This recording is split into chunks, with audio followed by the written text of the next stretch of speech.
Qui reviennent. Qui arrive. Non, mais c'est clair. Et voilà, tout ça revient, tu vois. C'était, en fait, c'est dingue ce qu'ils ont réussi à faire avec 3 bouts de ficelle et 2 rouleaux de scotch, quoi. Bonjour à tous. Salut.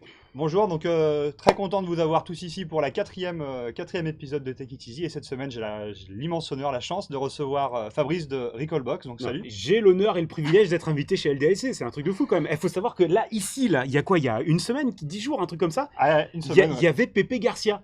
Pépé Garcia. Maintenant, Ouais. t'hérites de Sergent Garcia. Bon, c'est pas la même chose, mais bon, il y a de l'idée quand même un petit peu. Non, franchement, c'est super. C'est vraiment un honneur parce que voilà, j'ai vu les personnes qui se sont succédées dans ce canapé et le fait de se dire qu'à un moment donné, le projet Recalbox va être à peu près au même niveau. Complètement. C'est Et en cool. plus, il est c'est peut-être cool. encore plus prestigieux que celui de Michel Drucker. Celui-là aussi, il a un Ah, canapé ouais. rouge, mais lui, il est encore plus classe, quoi. Il manque d'un chien. Ça me manque juste d'un chien, mais on va faire avec en tout cas. En tout cas, aujourd'hui, pourquoi est-ce que tu es là? Parce qu'on a plein de choses à se dire. On a Ouais. envie de parler de la solution Recalbox parce qu'il y a des gens qui connaissent, mais je pense qu'il y a aussi pas mal de gens qui ne savent pas exactement ce que c'est. Donc, Et on va essayer de vous présenter un petit peu tout ça dans les grandes lignes. Carrément, carrément. Donc on va parler de jeux rétro, on Oui. va parler de Bah, de toute software, façon, de hardware, de plein de choses. Là, vous le voyez, hein. Oh, D'ailleurs, mon si ce genre d'appareil, ça commence déjà à vous causer, hein, parce que LDLC a mis les petits plats dans les grands, mais a surtout été fouillé dans les placards et les greniers. On salue Sam, ses contributions personnelles. Ils sont venus avec les Commodore 64, il y a la Non, mais Amstrad qui est là. Le MO5, Attends, il y a un MO5 Michel Platini. édition. Un Michel Platini édition.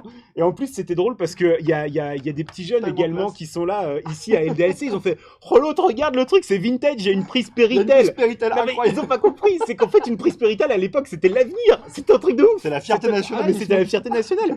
L'autre il disait ouais c'est vraiment vintage, mais non mais tu te rends même pas compte qu'à l'époque sur ces trucs comme ça il y avait pas de prise Péritel, ça n'existait pas, Non, c'était c'est des clair. trucs beaucoup plus compliqués que ça pour Et là, ça a tout brancher. simplifié, quoi. Alors Bref. maintenant HDMI et compagnie, mais bon.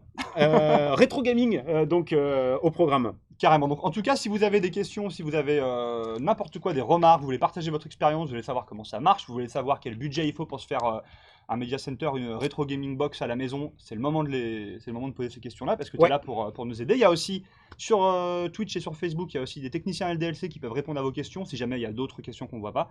Mais en tout cas, n'hésitez pas. On va essayer de suivre le chat un peu en même temps. Il y a plein de gens qui en plus nous regardent un petit peu de partout. On a même des gens qui nous regardent déjà depuis la Guadeloupe. Alors c'est vrai que pour une fois on stream un petit peu en décalé parce que moi normalement je suis en live tous les vendredis soirs 21h sur les comptes Recalbox. Donc là du coup ça leur permet pour certains qui sont un petit peu aux quatre coins de la planète de pouvoir nous suivre peut-être dans de meilleures dispositions sur des horaires un peu moins hardcore pour certains. Donc c'est cool. Peut-être présenter le projet Recalbox pour commencer. Avant de passer aux questions, je vois qu'il y a déjà quelques questions intéressantes, mais on va déjà passer par On aura par la l'occasion présentation du projet. Ouais. Toi, en fait, du coup, qu'est-ce que tu fais chez Recalbox? Et Recalbox, qu'est-ce que c'est? Alors, Recalbox, en fait, moi, je m'occupe de toute la partie communication, relation avec les partenaires, les réseaux sociaux, community management. Je stream également régulièrement. Je m'occupe de tous les visuels, les publications, les animations de communauté, etc. En gros, je suis un petit peu le chaînon entre les développeurs d'un côté, programmateurs et compagnie, et vraiment les utilisateurs au quotidien. Puisque Recalbox, c'est un projet, et ça c'est important vraiment de le mettre, on va dire, en base, c'est un projet qui est totalement libre, gratuit et open source, c'est-à-dire qu'en fait, nous, on ne fait absolument pas d'argent là-dessus, c'est un logiciel qu'on ne vend pas parce qu'il est totalement gratuit, il est même interdit à des fins commerciales.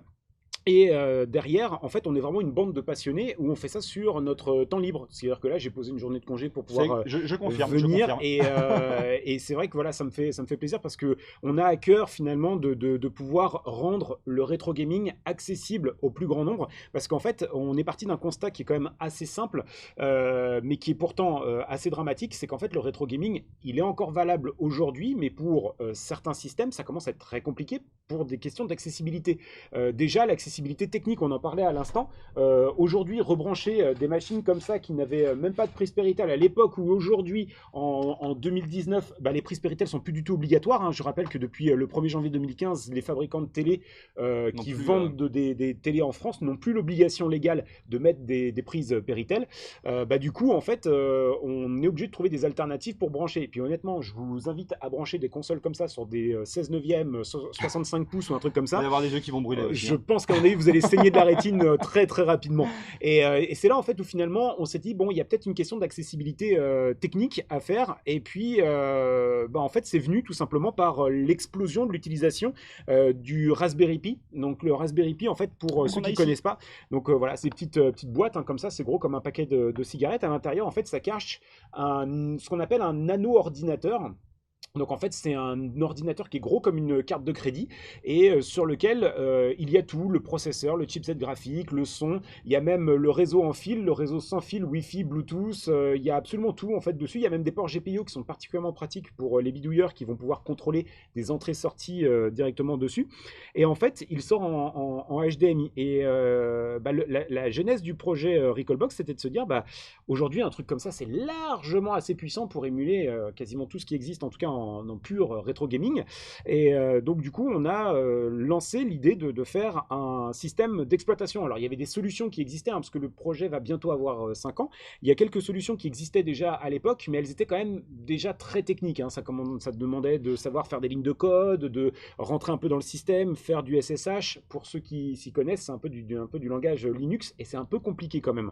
Et le créateur de Recalbox s'appelle Digital Lumberjack, Mathieu. Il a décidé un jour de se dire moi je suis capable de faire la même chose mais en beaucoup mieux et surtout beaucoup plus accessible. L'objectif final de Recalbox c'était de se dire on fait entre guillemets un petit peu prendre des bonnes idées qui existent et surtout de faire en sorte que ça puisse être utilisé totalement à la manette, sans clavier, sans souris, sans ligne de code, sans rien du tout. À l'ancienne. À l'ancienne. D'ailleurs, je me fais un petit peu l'avocat du diable parce que justement, je sais qu'on va parler de ce projet-là. Tu disais, voilà, donc on joue pas sur les plateformes d'antan, mais est-ce que c'est intéressant de jouer donc sur ta Raspberry avec une manette comme ça, par exemple la GoldenEye? Alors pourquoi il y a tout ça sur la table? Alors qu'on soit bien d'accord, nous on n'est pas là, et ça c'est très important également de le comprendre pour les puristes qui pourraient nous regarder, on n'est pas là pour être en quelconque concurrence avec le rétro gaming pur et dur, absolument pas, on est même complémentaires. Moi je suis collectionneur, je dois avoir une trentaine de consoles, je dois avoir 1600 jeux, la seule chose c'est qu'en fait on se rend compte qu'aujourd'hui, voilà, moi j'habite par exemple un petit appartement, je peux pas me permettre d'avoir une game room branchée en permanence, ce qui veut dire que quand j'ai besoin de jouer, c'est monter la console de la cave jusqu'à l'étage, de pouvoir brancher tout ça, choisir les jeux et compagnie. Quand en plus t'as pas de Péritel sur les... C'est ça, ouais, et puis en plus jouer dans de mauvaises conditions, parce que sur un écran plat c'est pas terrible et tout ça. Donc du coup ça demande du temps, des branchements, c'est vraiment pas cool quoi. Aujourd'hui avec un Raspberry comme ça, on est capable donc de pouvoir rejouer très simplement, puis surtout avec une chaîne totalement numérique puisqu'on est en HDMI, donc il n'y a pas cet effet de texture qui bave, qui dégueule d'un petit peu partout. L'image elle est vraiment nette, on arrive à faire des trucs qui sont vraiment super propres. Et voilà, donc pour les puristes, dire on ne remplace pas le rétro gaming, mais par contre, il faut comprendre également que à terme, le rétro gaming, il est voué en tout cas à disparaître dans le sens où les CD ne seront bientôt plus lisibles. Parce que c'est des matières organiques qui vont s'abîmer avec le temps. Exactement. Et à terme disparaître. Donc forcément, pour ceux qui ne sont pas déjà abîmés, parce que si vous avez laissé un CD pendant quelques années en plein soleil, de le mettre, il va avoir des soucis. Il sera absolument plus lisible. Il y a des problèmes également de démagnétisation de certains supports. Comment s'appelle ? Il y a aussi des matériels comme ça. Au bout d'un moment, ils sont utilisés avec un peu, plus ou moins de soin et qui vont avoir du mal à traverser les âges, les générations. C'est presque un devoir de transmission, de garder en fait les créations qui ont été faites. C'était marrant parce que tu parlais juste avant, il y a des étudiants qui sont venus te voir parce qu'ils étaient intéressés par le projet Recalbox. Exactement. On disait le rétro gaming c'est quoi pour vous ? Pour eux le rétro gaming c'était la PS2. Pour moi par exemple ça sera plus la Super NES et toi tu parlais encore des générations d'avant. Et le rétro gaming il y a déjà une vraie histoire, il faut conserver ces choses là parce que sinon bientôt ça disparaîtra. Et de toute façon, irrémédiablement, ça va disparaître. Donc, il faut c'est pour ça qu'en fait, on se dit, il y a deux possibilités. C'est soit on attend que tout soit niqué, qu'il n'y ait absolument plus rien, plus de support pour pouvoir jouer. On se dit, ah ouais, putain, ça serait peut-être pas mal de passer à l'émulation.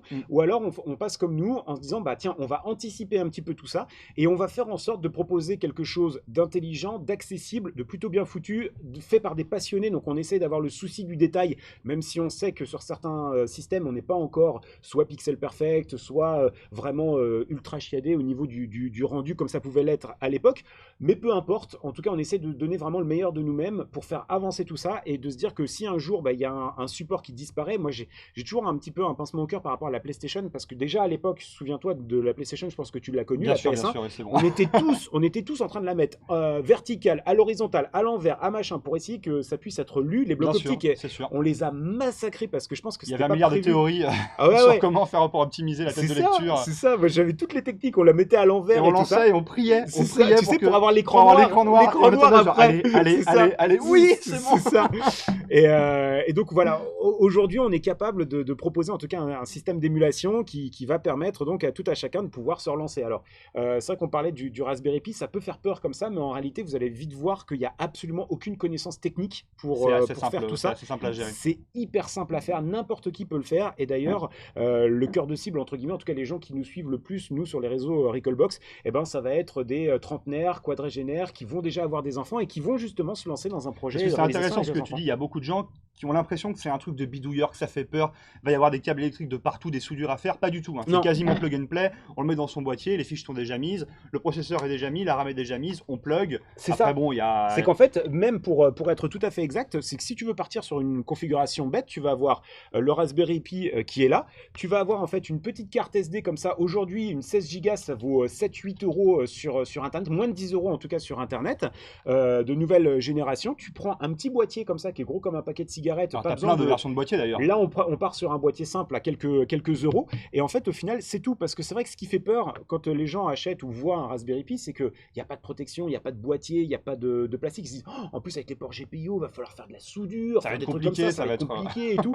Eh ben non, pas du tout, puisqu'en fait, il y a juste à mettre la carte SD donc dans votre ordinateur, vous la flashez avec un logiciel, vous la mettez ensuite là-dedans, vous branchez à votre télé et c'est fini. C'est juste ça qu'il y a à faire pour la partie Raspberry. Puis après, je vous montrerai peut-être un peu plus tard différentes autres possibilités. D'ailleurs, j'en profite. Tu sais pourquoi c'est cette semaine précisément qu'on t'a invité chez LDLC ou pas? Ah non, mais je vais peut-être le savoir. En fait, c'est la 42e semaine de la semaine. Et pour nous, De l'année. la 42e semaine de la semaine. Et on sait bien que le C'est de l'eau, 42 hein, est la c'est de l'eau. réponse. Ouais, c'est ça. Non, c'est vrai. Ça, non, LDLC, c'est de l'eau. C'est de l'eau. Et effectivement, on aime bien, nous, chaque année, pour la semaine 42, faire des animations un peu particulières autour de la pop culture, de la geek culture, du rétro gaming aussi. Et directement, pour le Tech It Easy de cette semaine, on s'est dit, faut à tout prix que tu viennes ici. Et c'est pour ça qu'on est super content de te recevoir. Voilà, c'était pour l'explication de pourquoi ce mercredi-là et pas un autre. Eh ben parce que 42, tout simplement. Et 42 est la réponse à toutes les questions. C'est Et ça. ça, tout le monde le sait. Pour ceux qui sont un tout petit peu familiers avec la pop culture. Donc ouais, non, c'est vrai que sur le projet Recalbox, c'est vrai que c'est un truc qui du coup en fait m'a tout de suite passionné parce que je me suis rendu compte que derrière en fait le projet, c'est une équipe en grande majorité, pas que, mais en grande majorité en tout cas française, des bénévoles français qui passent beaucoup de leur temps dans ce projet-là, ce qui m'a incité finalement à gratter, à essayer de rentrer en contact avec eux, à discuter et puis à m'immiscer petit à petit dans ce projet-là. Il y a un peu plus de 3 ans et demi, 4 ans maintenant. Et puis bah après le fait d'essayer aussi de se dire, putain, on a entre les mains un truc qui franchement coûte pas si cher que ça. Un Raspberry, c'est une trentaine, 35 euros à peu ça près. dépend, autour d'une quarantaine d'euros. Allez. Après, Entre 30 et 40 euros, voilà, pour un Raspberry Pi, quelque chose comme ça. Quelques accessoires, donc en gros, pour une petite cinquantaine d'euros, il y a possibilité de commencer en faisant du recyclage de manettes. Tu l'as montré tout à l'heure, une manette fait. 360, un truc comme ça, une manette PS3, des trucs qui traînent peut-être dans les placards. D'ailleurs, toute la gamme Raspberry est en réduction en ce moment sur LDLC pour la semaine 42. Ah ouais, c'est pas moi, hein. Moi, je touche zéro, hein. Là-dessus, je touche zéro de chez C'est zéro. pour ça que je fais comme ça, parce que Et donc voilà, donc du coup en fait ça permet, et quand je me suis dit, il y a quand même des mecs qui se donnent du temps, de l'énergie, du mal à faire un truc et tout, ça me donnait envie d'essayer de moi-même essayer, étant un peu geek, un peu touche à tout et tout, je me dis, bah tiens, est-ce que je pourrais apporter ma pierre à l'édifice? C'est là où j'ai commencé à faire des vidéos tutos, à faire comment ça s'appelle, à m'occuper un peu des réseaux sociaux, etc. Puis à faire partie petit à petit progressivement de l'équipe, quoi. Et vous êtes combien du coup?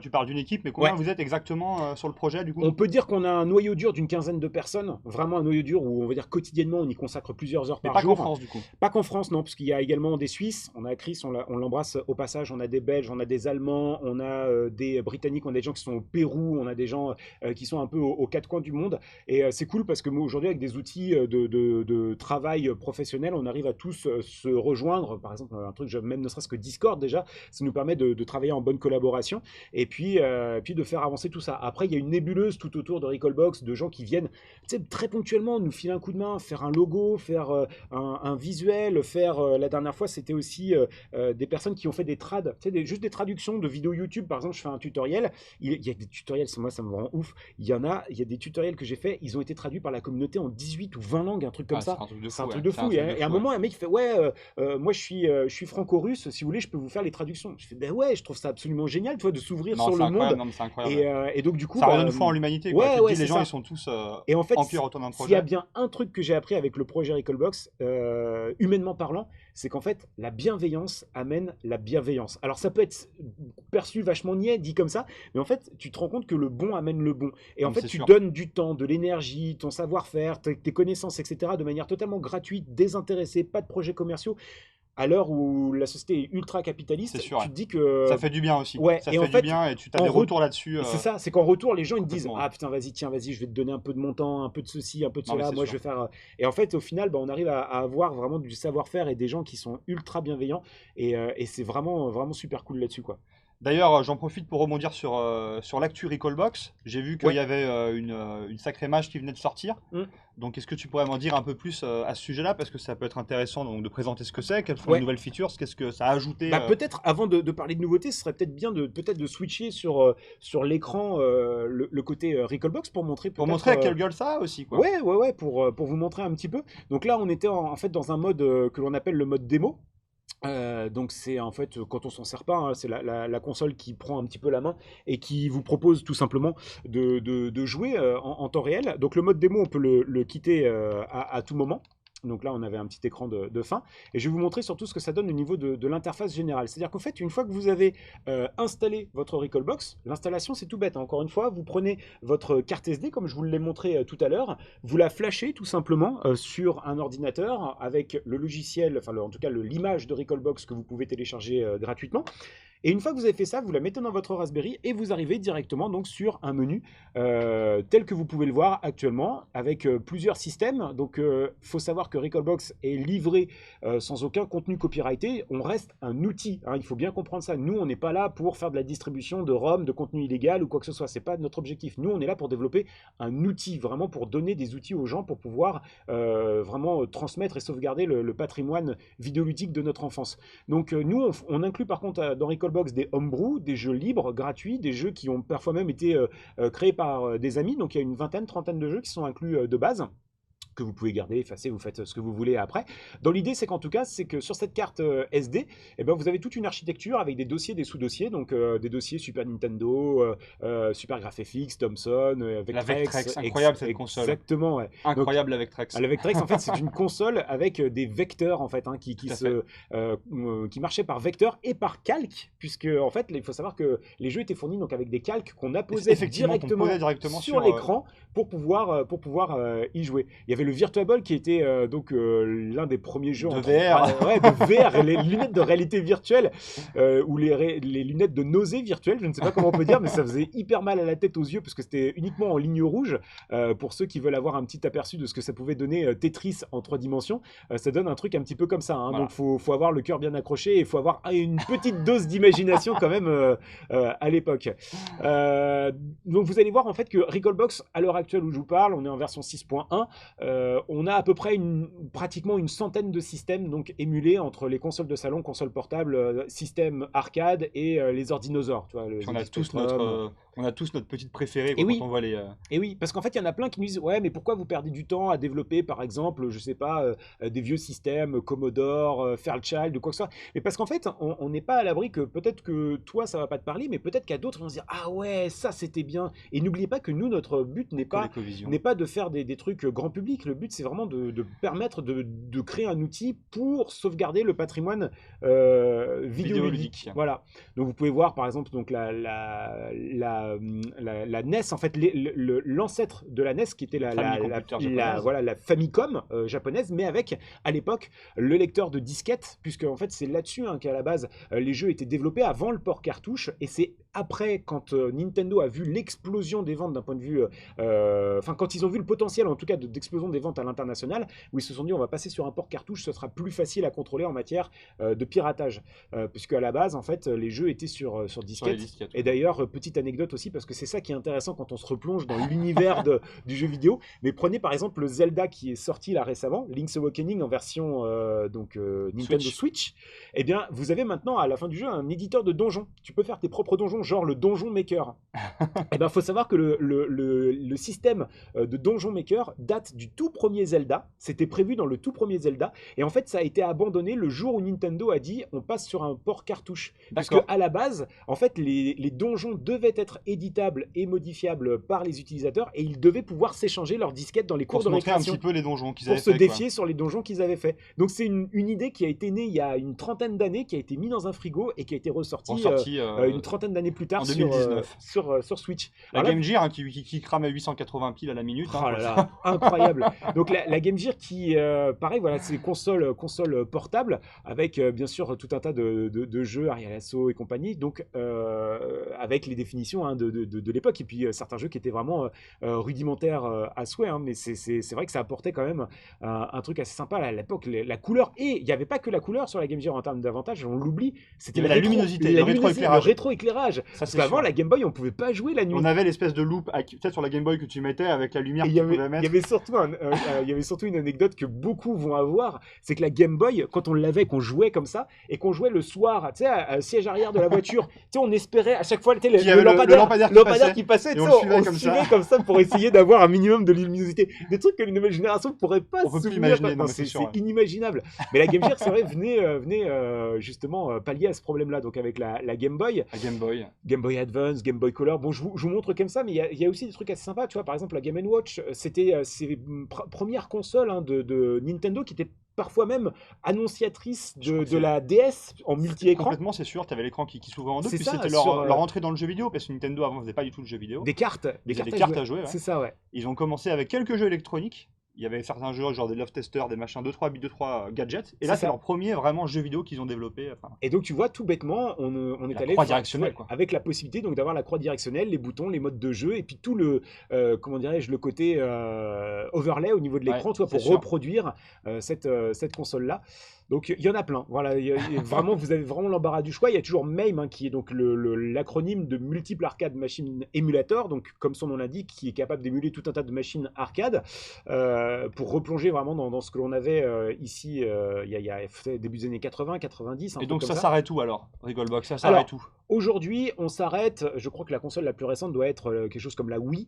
Mais c'est vrai que, enfin, moi, honnêtement, ça m'intéresse pas nécessairement parce que, en fait, faut pas oublier que le mot d'ordre de Recalbox, c'est l'accessibilité. Donc, nous, ce qui nous intéresse, c'est de nous pencher vraiment sur les systèmes que l'on peut utiliser sur des cartes, on va dire, low cost à 30, 40 euros, un truc comme ça. S'il faut mettre 500 euros dans un ordinateur pour pouvoir réémuler la PS2, PS3 et tout ça, ça nous intéresse pas encore. On laisse, c'est ce que je disais tout à l'heure, justement, aux jeunes qui étaient là, c'est qu'on préfère certains systèmes les laisser dormir, d'accord. On les laisse ce qu'on appelle au frigo, d'accord. On les laisse tranquillement et on va prendre plaisir d'ici 5-10 ans peut-être à y rejouer parce qu'on aura peut-être oublié certains trucs. Si on commence à rejouer à du GTA là tout de suite, je sais pas si le kiff il va être là parce que GTA on est en plein cœur de l'actualité encore en ce moment, Tout à fait. il y a du GTA like partout, je sais pas. Alors que si on le laisse un petit peu dormir et qu'on le ressort, on va dire ah ouais putain les mécaniques vachement rudimentaires de l'époque et tout. Enfin toi le choc Il y a moins le sera- choc nostalgie qui peut être Ouais, puissant, quoi. c'est un peu ça, ouais, c'est un petit peu ça. Donc c'est vraiment ce qu'on essaye, essaie de faire également. Donc là aujourd'hui, on va dire sur un Raspberry Pi, c'est Dreamcast, PSP, PlayStation 1, la N64, mais là on va être vraiment au bout Au du max bout. de ce On que va tu être à peux avoir l'agonie en- de ce que peut faire un Raspberry Pi 3B+, quoi. Après, au-delà, enfin même là pour ces consoles-là, enfin, la PlayStation pas de problème, mais PSP, Dreamcast et N64, on arrive vraiment à l'agonie vraiment du système, quoi. D'ailleurs, pendant qu'on parle de hardware, parce que tu parlais de l'agonie donc du Raspberry 3B+, il y a le Raspberry 4, Ouais. donc qui est en ligne de mire. Est-ce que tu peux nous en parler un petit peu par rapport à Recalbox, comment Ouais, ça se passe? alors il y a tellement de choses à dire sur le Raspberry Pi 4 et malheureusement très peu de bonnes nouvelles à apporter parce qu'en fait le Raspberry Pi 4 en réalité la dernière interview publique qu'on avait eue du fondateur de la fondation Raspberry c'était en février dernier et qui disait non de toute façon Raspberry Pi 4 c'est dans les tuyaux, il n'y a pas de problème, on travaille dessus mais par contre à l'horizon 2020 parce qu'on a des séances de tests, de mise en fabrication, production etc. Et donc c'était super intéressant en tout cas cette interview et il nous disait donc horizon 2020, très bien. Et puis un jour de printemps, début de l'été, pam, Raspberry Pi 4 disponible. Donc, alors, personne comprend, tout le monde se regarde un petit peu en chien de faïence en disant mais qu'est-ce qu'ils sont en train de nous faire là et en fait, a posteriori, parce qu'il a fallu éteindre l'incendie, c'est qu'en fait le Raspberry Pi 4 est sorti, mais très rapidement il a été entre les mains des makers et des bidouilleurs en tout genre, et très rapidement ils se sont dit eh, mais il y a 2-3 trucs qui vont pas très bien sur votre Raspberry Pi 4, donc des trucs, mais des fois bêtes, stupides. Ils sont passés sur de l'USB type C pour l'alimentation, ce qui est une très bonne chose, puisqu'on monte en en tension et en puissance possible en termes d'alimentation, donc ça c'est très bien, sauf qu'ils n'ont pas respecté, mais c'est un truc de fou de C'est un dire truc de ça, malade. c'est qu'ils n'ont pas respecté le cahier des charges de l'USB-C. Je veux dire, c'est juste le b.a.-ba, quoi. Du coup, ils n'ont pas respecté les normes de câblage, etc., avec les résistances et compagnie, ce qui fait qu'en fait, il n'y a que leur alimentation officielle qui peut alimenter le Raspberry Pi 4. Bon, dans le malheur, ça va parce que c'est pas une alimentation qui est vendue des milliers d'euros. Mais malgré tout, on se dit, c'est un peu bête, quoi. Et puis très vite, les mecs, ils ont commencé à les faire monter un peu, enfin, à s'en servir, quoi. Et ils se sont rendus compte qu'au bout de 10-15 minutes d'utilisation, le Raspberry Pi 4, il atteignait 80, 85, 90 degrés. Enfin, c'était de la folie furieuse, quoi. Et en fait, quand on reprend en plus l'annonce a été faite un lundi. On s'en souvient parce qu'on a fait une émission spéciale le lundi soir un peu en catastrophe pour essayer de voir un peu ce qui se disait et tout, c'était hyper intéressant. Et le truc, genre le mardi ou mercredi directement, il y avait déjà des fabricants comment s'appelle, de dissipateurs thermiques qui avaient déjà leur... Mais attention, hein, c'est pas des protos, ça avait avec des photoshots, les packaging et compagnie, tout était prêt. Hein. Donc ça veut dire qu'ils ont été prévenus en amont et donc ils sont allés foutre des dissipateurs. Mais attends, les dissipateurs, ils font 4 fois le poids de la carte, ils sont énormes, ils viennent se poser comme ça avec un ventilo comme ça, enfin le truc complètement hallucinant. Bref, en tout cas, tout ça pour dire qu'on sent quand même que, en gros, nous, le ressenti qu'on a, c'est que le Raspberry Pi 4 a clairement été bâclé, dans le sens où il est sorti trop tôt, trop vite. Ils ont prévu dans leur processus de fabrication d'avoir 5 révisions, A, B, C, D, E. Et en fait, ils ont sorti le Raspberry Pi 4 B, donc c'est-à-dire que seulement leur deuxième prototype, entre guillemets. Et en fait, même d'un point de vue, ça c'est les déboires d'un point de vue purement technique, mais après, d'un point de vue logiciel également, on a très très peu d'informations. Il y a des couches, des surcouches logicielles de drivers, etc. Et c'est pas pour rien aujourd'hui qu'il y a encore plein de distributions qui ne sont pas encore compatibles Raspberry Pi 4 parce que honnêtement à développer, sans vouloir être vulgaire, mais c'est un peu la merde, quoi. Donc du coup, pour toi, la solution opti aujourd'hui pour Alors, Recallbox, ce serait le Alors, pour ceux Raspberry. qui ont un petit budget, c'est Raspberry Pi 3B+, surtout si vous êtes sur du 8, 16, 32 bits. Honnêtement, allez là-dessus, vous allez kiffer de ouf. Il y a de l'arcade, il y a tout ce que vous voulez, aucun problème. Dès lors qu'on va commencer à tutoyer les 64 bits ou plus, je pense à la N64, la Dreamcast, etc., il y a d'autres alternatives qui existent, notamment par exemple chez un concurrent qui propose, vous allez voir en fait quelque chose d'assez similaire, parce que vous avez le Raspberry ici, et là vous avez l'Odroid, qui est un concurrent coréen, donc coréen pour l'Odroid, britannique pour le Raspberry Pi. Et en fait, là, vous avez, donc, de toute façon, vous le voyez déjà hein, au niveau du dissipateur, vous avez une carte voilà, qui pèse ne serait-ce que déjà beaucoup plus lourd. Là, déjà, on a des technologies qui sont beaucoup plus avancées dessus au niveau du chipset graphique, au niveau du processeur, au niveau de l'USB 3, déjà disponible à l'époque, parce que ça fait déjà 2 ans au moins qu'il est disponible. L'avantage, si vous voulez, entre les deux, c'est que là, vraiment, nous, on triche un petit peu sur le Raspberry Pi 3, puisqu'en fait, tous les menus sont en 1080p, et dès que vous lancez un jeu, on downgrade en fait la résolution pour gagner en mémoire, en processeur, en temps de calcul et compagnie. On redescend en 720p. Pour la plupart des gens, c'est quasiment insignifiant, ça ne va pas changer grand-chose, surtout au regard des définitions de l'époque. Par contre, là-dessus, l'avantage, c'est qu'on est sur du 1080p 60 images secondes constant, même en Dreamcast, même en 64, même en PSP, même en PlayStation. En PlayStation, on peut même se permettre également d'activer en fait l'anti-aliasing, tu vois, des techniques, on va dire, qui viennent carrément sublimer l'image de l'époque. Pour la polir et la rendre plus jolie. Exactement, ouais, t'as plus le clipping, t'as plus les trucs un peu chelous et tout. Donc, enfin, moi, c'est vrai que s'il y avait à choisir, je conseillerais franchement l'Odroid. J'ai un petit coup de cœur là-dessus. Après, il faut savoir Mais qu'il c'est pas le même budget, voilà. c'est un petit peu différent. Là, on est sur 35 euros. Là, on est sur 70 euros à peu près. Faut l'alimentation, par contre, qui va avec, parce que c'est une alimentation qui développe quand même 6 ampères. Donc, il a besoin de manger, hein, le pépère. Voilà, c'est un petit peu la différence. Et puis surtout, voilà, on va dire, il y a les avantages et les inconvénients. Raspberry Pi est très vendu, donc du coup, il y a plein d'accessoires compatibles. Vous en voyez un petit peu là devant des boîtiers Mega Drive qui sont sortis, qui reprennent vraiment les codes de la Mega Drive. On aura l'occasion peut-être de présenter ça tout à l'heure. Par contre, Odroid, c'est un peu la galère. Il n'y a pas beaucoup d'utilisateurs, donc pas beaucoup de fabricants de boîtiers qui se sont lancés là-dedans. Moi, pour preuve, hein, c'est que la mienne, elle est toujours à nu. Hein. Je n'ai toujours pas mis de boîtier là-dessus. J'en ai pas trouvé, en tout cas, de suffisamment sympa. Et petite différence aussi, il n'y a pas le Bluetooth, il n'y a pas le Wi-Fi sur le Odroid. Donc, il faut prendre un dongle si toutefois, en tout cas, ces connectivités-là vous intéressent. Est-ce qu'on mettrait pas un peu quelques images de jeu là? Parce qu'on était dans le soft tout à Ouais, l'heure ouais, pour se refaire carrément. quelques petites. En tout cas, on peut les laisser peut-être en arrière-plan pour montrer, puisque en fait, quand vous ne vous servez pas de Recallbox, ça fait partie des dernières nouveautés justement dans les dernières mises à jour. C'est qu'en fait, vous avez un mode démo qui se met automatiquement en jeu. Et tu vois, là par exemple, il y a un jeu qui vient de se lancer, Tiger Ellie, donc avec à la fin de chaque démo un petit écran qui rappelle le nom du jeu, le screenshot, le logo, etc. Le système également sur lequel il a tourné. Et donc, si je veux, je peux rejoindre directement le jeu là. Si le Alors, souhaite. c'est surtout, c'est que là, si tu as raté la démo, tu dis, ah putain, c'est pas mal. Au moins, tu as les infos, parce que nous, le but, c'est vraiment ça, hein, la transmission de ce patrimoine vidéoludique. Donc là, tu as les infos, comme ça, tu pourrais y repenser la prochaine fois. Et puis là, par exemple, tu vois, il y a Outrun qui est lancé. Si j'appuie sur une touche, je quitte le mode démo. Par contre, si j'appuie sur Start directement, et ben en fait, le jeu va ni plus ni moins se relancer et on va pouvoir directement donc prendre la main sur la partie. Tout simplement. Donc ça fait partie des petits trucs comme ça qu'on aime bien mettre en place Des sur, features qui font plaisir, quoi. Exactement, exactement. J'ai appuyé sur Start alors que la manette en fait était, voilà, c'était débranché.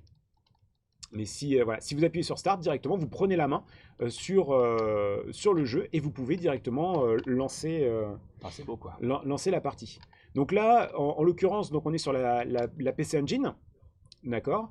Les petites améliorations, on va peut-être le voir si on passe en plein écran, c'est que là, en fait, on a également ajouté un petit truc qui est assez sympa. C'est ce qu'on appelle les overlays. Pourquoi? Eh bien parce que en fait, si on se met en vrai plein écran et qu'on se cache peut-être nous au niveau de nos trombines, vous allez voir en fait que les jeux de l'époque étaient quasiment tous faits en 4 tiers.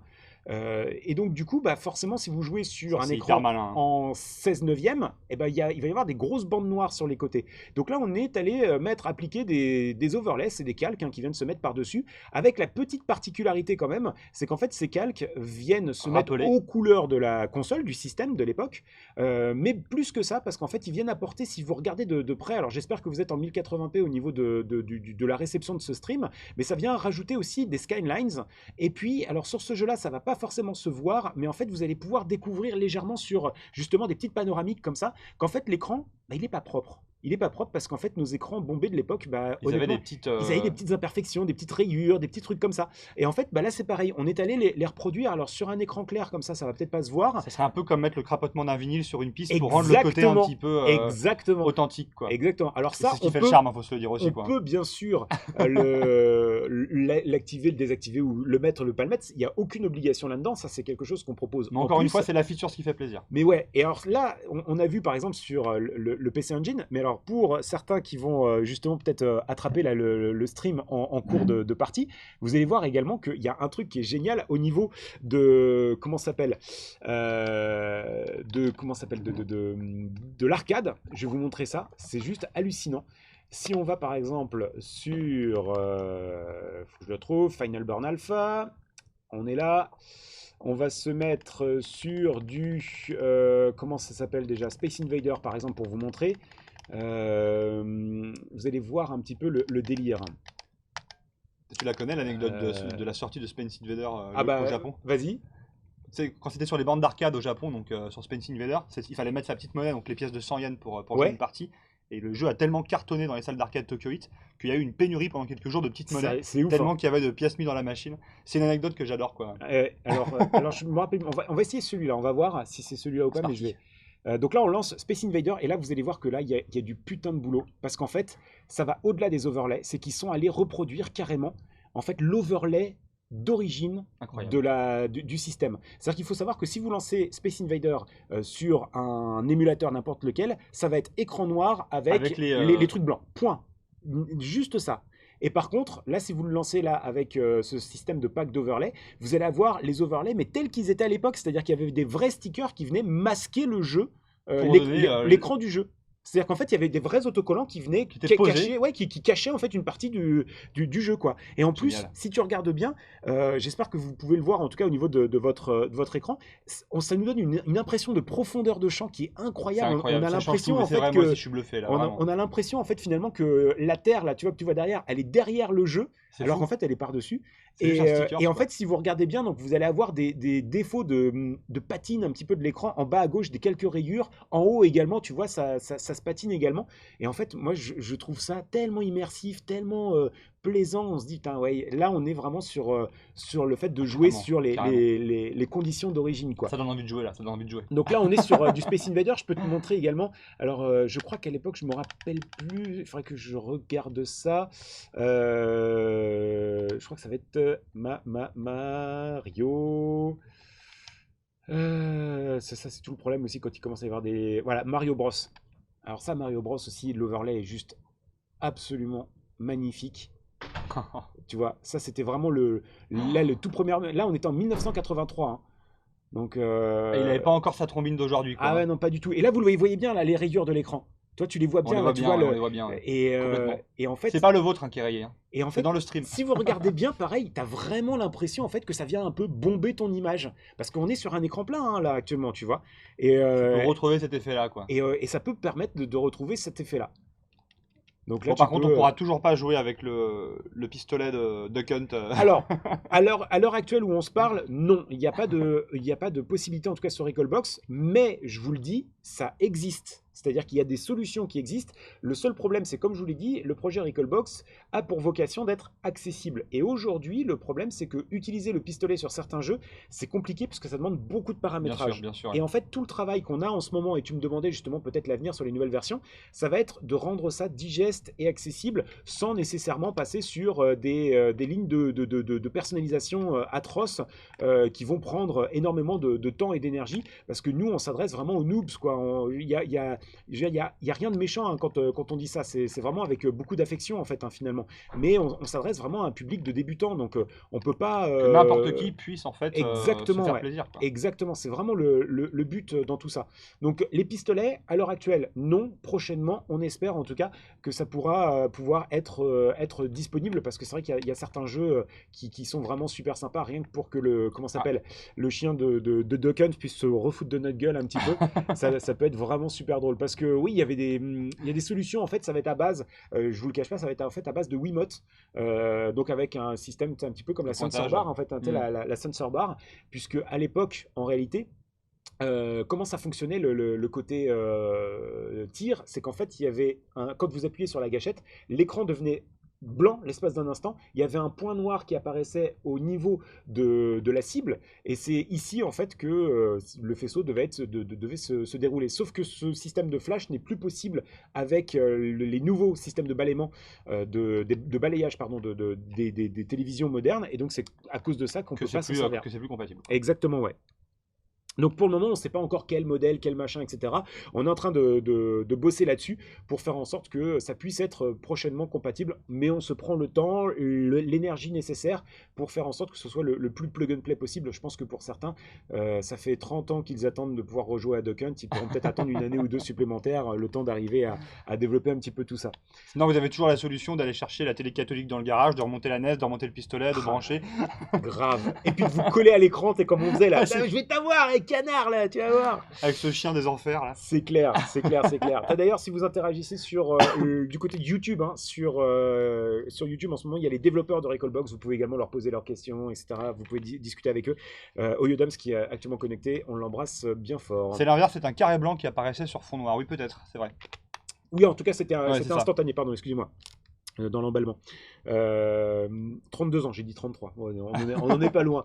On en est pas loin. Mais voilà, donc en gros, dans l'idée, quand vous flashez Recallbox, votre carte SD pour la première fois, et ben voilà, vous avez un système un peu comme ça. Apparaissent uniquement les systèmes où il y a des jeux dans les dossiers. Donc, ce qui veut dire que là, il y a des systèmes qui n'apparaissent pas parce que je ne cherche pas forcément à avoir tous les jeux de la Terre, de l'univers. Mais après, voilà, vous choisissez un petit peu comme ça. Vous remplissez les dossiers, les jeux apparaissent, enfin les systèmes apparaissent directement depuis cet écran. C'est quasiment du plug and play. On peut difficilement faire beaucoup plus simple que ça. Et puis ensuite, après, bah, vous allez pouvoir vous balader à l'intérieur. Bon, c'est laquelle ta console préférée, toi? Dis-le nous. Ah, moi, j'ai vraiment une tendresse particulière pour deux consoles. J'ai une tendresse particulière pour la PlayStation parce que pour moi, je reste convaincu que c'est la console qui a été le véritable tournant dans l'histoire du jeu vidéo. C'est la console qui a amené un public d'enfants à un public d'adultes. Il y a eu ce grand revirement-là parce que faut pas oublier qu'à l'époque, on jouait à du karting avec des dinosaures et des méchants qui s'envoyaient des carapaces et que peu de temps après, on était en train de zigouiller du zombie avec des jeux interdits aux moins de 18 ans, quoi, tu vois. Enfin, les premières Je sensations. pense à qu'on a Resident eues. Evil, les Ah premiers ouais. sur PlayStation. Ah ouais, non, mais Avec Resident les temps de Evil. chargement de la porte là qui s'ouvrent. Ouais, Ça, oui, non, c'était. mais c'est pareil. Tu sais, moi, je vais te dire un truc. Resident Evil, pour moi, en tout cas le 1, parce qu'après, je trouve qu'il y a la roue a pris un petit peu du jeu, le 2 est bien, le 3, et puis après, on n'en parle plus. Mais je trouvais que sur le 1, il y a un côté très Hitchcock dans ce jeu, c'est-à-dire qu'en fait, il suggère beaucoup de choses sans nécessairement te le montrer. Il y a beaucoup de moments où tu sais, tu vois une ombre, où tu entends du bruit dans un couloir, mais ça Et te le c'est toi qui montre te pas. montre ta psychose, quoi. Exactement, c'est toi Psychose. qui te mets ta propre pression. Et moi, je me rappellerai toute ma vie où j'arrivais, et je pense que les gens vont le savoir. Tu sais, dans la première fois de ma vie, j'arrive dans le couloir où il y a le chien qui surgit, tu Terrible. sais, de la fenêtre. On l'a tous Terrible, connu. terrible. Je te remets la situation. Je te remets la situation. Ce passage-là arrive peut-être au bout d'une petite heure de jeu, un truc comme ça, quand tu as un petit peu navigué et compagnie. Bref, c'était en plein hiver. La nuit est tombée, donc la nuit elle tombe comme ça, tu vois. Donc j'étais absolument dans l'obscurité la plus totale. J'avais même pas pensé à allumer la lumière et tout. Et juste au moment où j'entre dans ce couloir-là, où je me dis, il va se passer quelque Il va se chose. passer un truc, ça sent. C'est trop ça calme, sent, ça trop sent. calme. Le truc. Et à ce moment-là, je te jure, je l'ai pas entendu. Et là, il y a mon père avec sa grosse voix. Il fait, tu viens manger. Et là, je te jure, j'ai tellement eu peur de ma vie. La manette, elle a volé, sauf que c'est une manette à fil. Donc la console, elle a volé également. Tout s'est débranché. Je te jure, j'ai fait un arrêt cardiaque. J'ai fait un arrêt cardiaque. Mais c'était ça, en fait, qui était ouf avec cette console. On vivait des émotions qui étaient totalement différentes. PlayStation, comme je te disais. Et puis, grosse tendresse également pour la Mega Drive. Parce que je trouvais également que c'était comment ça s'appelle, une console qui avait aussi su réinventer pas mal de choses avec des jeux et des exclusivités qui étaient vraiment cool. Je pense à Landstalker, je pense à la Légende de Thor, je pense à Soleil également pour ceux qui aiment les Zelda. Faites Soleil, ce jeu est d'une beauté et d'une poésie incroyable. Et vous en avez plein. Il y avait bien sûr après des jeux qui sont sortis multiplateformes comme Earthworm Jim, des trucs comme ça, mais je sais pas, je trouvais que la Mega Drive c'était, on va dire, un peu la console un peu badass par rapport à la Super Nintendo. Ouais. Que un peu tout le monde avait, quoi. Donc ouais, c'est pour ça que j'avais vraiment une grosse tendresse pour cette console, ce système Sega.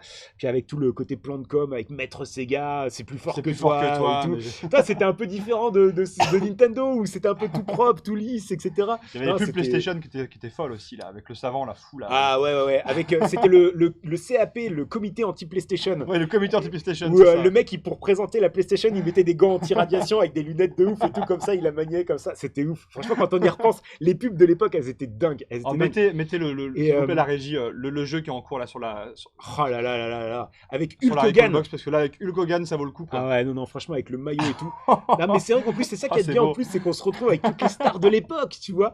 Putain, on aurait pu avoir une MO5 édition Hulk Hogan, Ah ouais. ça aurait été stylé, quoi. Ah non, c'est juste dingue. C'est juste dingue. Alors, Direct avec le Marcel et le je suis bandana, en train quoi. je suis en train de me dire, en fait, j'ai cité la Mega Drive, mais j'ai même pas cité mon jeu favori qu'il faut absolument que je vous mette, ne serait-ce qu'en fond, parce que ça envoie un petit peu du pâté. Et je pense que pour tous ceux qui ont eu la Mega Drive, je pense qu'ils pourront absolument pas dire le contraire. Attends, je vais juste te le mettre. Hop. Ah, parce que là, franchement, c'est du jeu, c'est de l'exclu Sega, c'est de l'exclu Mega Drive, et c'était vraiment. Je pense que ceux qui ont, voilà, il y en a qui savent déjà de quoi je veux parler, quoi. Street of Rage 2, c'est un jeu mais emblématique ça de évidemment, ouf. ça évidemment. En fait, je crois Ça que donne envie d'y jouer, c'est là. chez mon cousin en fait que j'ai découvert la Mega Drive. C'était à l'époque Street of Rage 1. Et quand j'ai vu le côté arcade, le côté beat'em all et compagnie, c'était dingue, c'était juste dingue. Et puis la musique, les décors, l'action. En fait, je trouve que c'est un jeu il représente tellement les années 90, les années cyberpunk et compagnie. C'était ouf, quoi. C'était ouf. Donc du coup, ouais, c'est vraiment un jeu, moi, que j'affectionne tout particulièrement.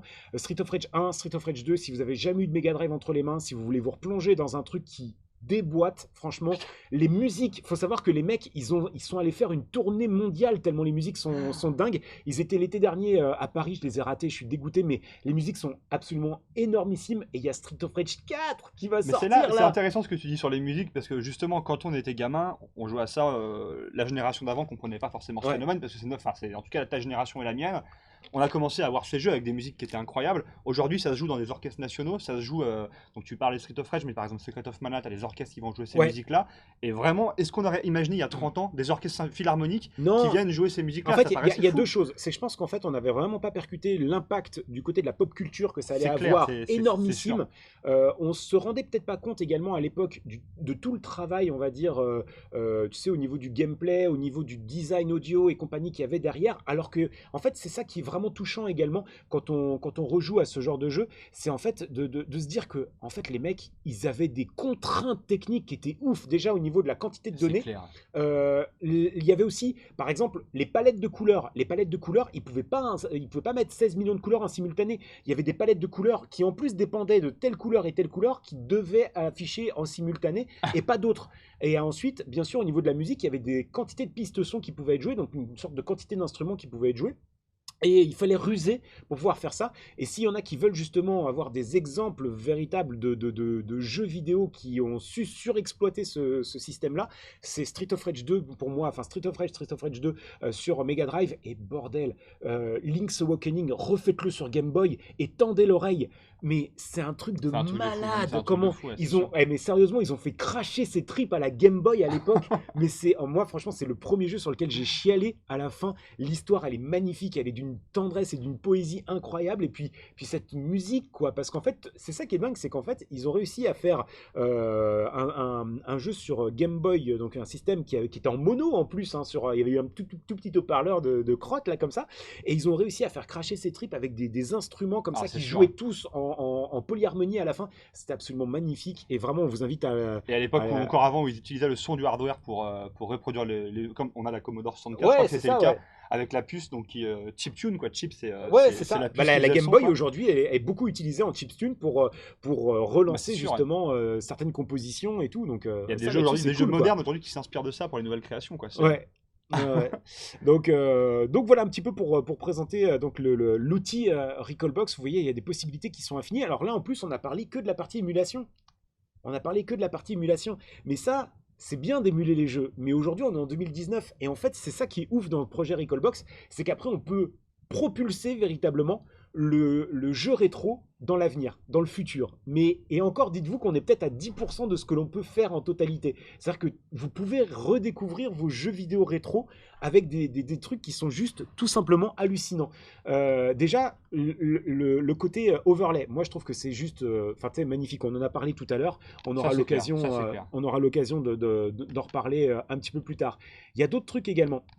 C'est-à-dire que par exemple, je peux te parler bien sûr des points de sauvegarde. Bon, ça, c'est quelque chose qu'on connaît maintenant depuis la création des émulateurs. On peut faire des points de sauvegarde à différents niveaux et les rappeler instantanément. Alors si tu veux, pour ça, on va montrer vraiment un jeu qui s'y porte particulièrement bien.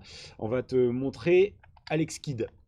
T'as d'ailleurs joué, il y a des gens qui disent les musiques 8-16 bits, il n'y a rien de mieux, mais Ouais. profitez-en, balancez un peu vos souvenirs de Ah musique. mais Ce qui ouais, vous a- carrément, ouais. Moi, personnellement, j'ai des musiques que j'adore, genre notamment, il y avait un jeu qui s'appelait Gremlins 2 sur NES, Ah ouais. et l'OST de ce jeu-là, je me rappelle. Mais c'est ça en plus, c'est qu'on avait tous, mais tu vois, mais tu sais, même Alex Kidd, franchement, Alex Kidd, c'est clair. j'ai même pas besoin de te mettre la musique, il y a tout de suite les notes Tout de qui suite, les reviennent. notes qui arrivent. Non, mais c'est- Tadam, tadam, Non, mais c'est clair.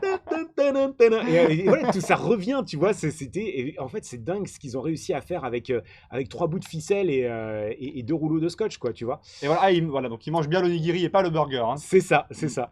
Alors, donc, par exemple, au niveau des possibilités, au niveau de Recallbox, donc la possibilité, par exemple, donc de choisir votre point de sauvegarde. Vous pouvez faire une sauvegarde. Attends, on va le faire là juste après avoir. Hop, on va dégager un petit peu le passage. Donc, on va te faire Alors, comment tu fais pour ta sauvegarde? sauvegarde. Donc, on utilise maintenant des manettes nouvelle génération. Donc, en fait, on utilise la touche hotkey, d'accord, pour faire une sorte de shift dessus. Et ensuite, on va faire une combinaison de touches. Donc là, en l'occurrence, l'équivalent de hotkey carré. Je ne vais pas vous dire le nom des touches Xbox parce que c'est pas la même que Nintendo, machin, etc. C'est un grand sujet de Discord au sein de l'équipe. Mais pour moi, je trouve que PlayStation symbolise un peu mieux parce que tout le monde sait au moins la disposition en losange, etc., etc. Bref, hotkey carré, ça crée un point de sauvegarde. Et hotkey triangle va le rappeler. Ce qui veut dire que là, si vous tombez, hop, vous êtes mort, vous pouvez instantanément rappeler votre sauvegarde. D'accord? Tu vois, tu la rappelles instantanément. Donc ça, c'est quand même plutôt pratique. Et aussi, on a la possibilité, on rate notre saut, on est mort, bah on a la possibilité de faire quoi? De rembobiner instantanément le jeu. Donc avec hotkey plus la touche directionnelle gauche, donc avec le D-pad ici, eh bien, vous avez la possibilité de revenir en arrière. Là, vous vous foirez, et ben instantanément, sans latence, sans rien, vous pouvez rembobiner votre partie. C'est pas Et un peu alors, triché? ah bah si, complètement. Mais ce qui est intéressant et ce qui est rigolo, c'est surtout de se dire, bah tiens, on va enfin pouvoir réussir à mettre une misère à certains jeux. À Et en certains plus, jeux, ouais. c'est là qui est rigolo, c'est que tu vois, je peux rembobiner, mais vachement loin en Ah, arrière en plus, c'est tu vois. impressionnant, ouais. Toi, tu peux faire vraiment ce que tu veux, On quoi. pourrait presque finir Tintin au Tibet avec ça. Mais en fait, c'est aussi ça, la raison pour laquelle on met ces outils à Bien disposition. sûr, bien sûr. C'est parce qu'il y avait des jeux qui étaient vraiment Non, hardcore. mais c'est On sûr. était sur de la frame près pour pouvoir y arriver. Il y avait des jeux qui étaient d'une exigence folle. Et on se dit, sérieux, 30 ans, 32 ans, 34 ans après, on se doit de leur mettre une race. On peut pas quitter Il faut se venger, quoi. Il y a un on peut- moment donné, voilà, ils nous ont fait on peut- souffrir c'est pendant ça, des années. on peut pas quitter ce monde sans se dire, franchement, on n'a pas terminé Tortue Ninja, etc. Et puis voilà. Donc du coup, on se donne un petit peu les outils pour pouvoir y arriver et pour pouvoir avancer un petit peu, quoi. Donc ça, c'était pour vous présenter un petit peu vite fait, hein, les différents raccourcis manettes. Tu voulais quelque Je chose? regardais un peu les musiques préférées qu'ils ont balancées, comme Wonder Boy sur Sega, Ouais, génial. Wonder Boy, ouais. La musique de Monkey Island, ça, c'est génial, Monkey Island. Il l'a dit, si tu mets Alex Kidd, c'est pour montrer le rewind.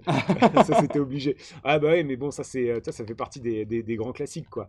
Et, euh, et donc oui, en fait, ça vous permet en fait de vous redonner des outils pour réapprendre, peut-être faire découvrir, ou peut-être se dire, bah tiens, là, pour le coup, je vais essayer de le terminer une bonne fois pour toutes, au moins une fois dans ma vie. Tout le monde n'a pas les skills, hein, forcément, pour finir certains jeux. Il y en a qui sont assez techniques, il y en a d'autres qui ne sont pas nécessairement techniques, mais il y en a qui demandaient, on va dire, une certaine connaissance des mécaniques de jeu. Je pense notamment, tu vois, tout le monde dit, ouais, le jeu le plus difficile du monde, de l'histoire, c'est Tortue Ninja sur NES.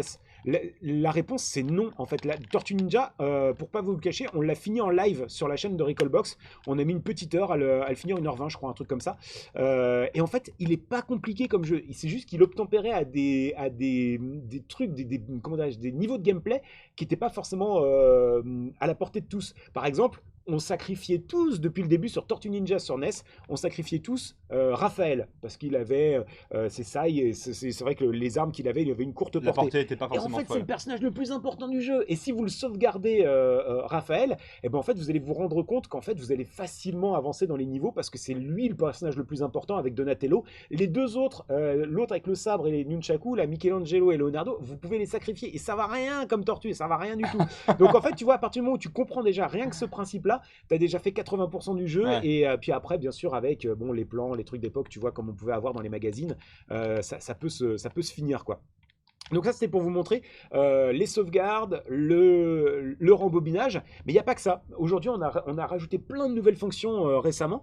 Et par exemple, le souci aujourd'hui, c'est qu'on est tous un petit peu passés en âge, hein.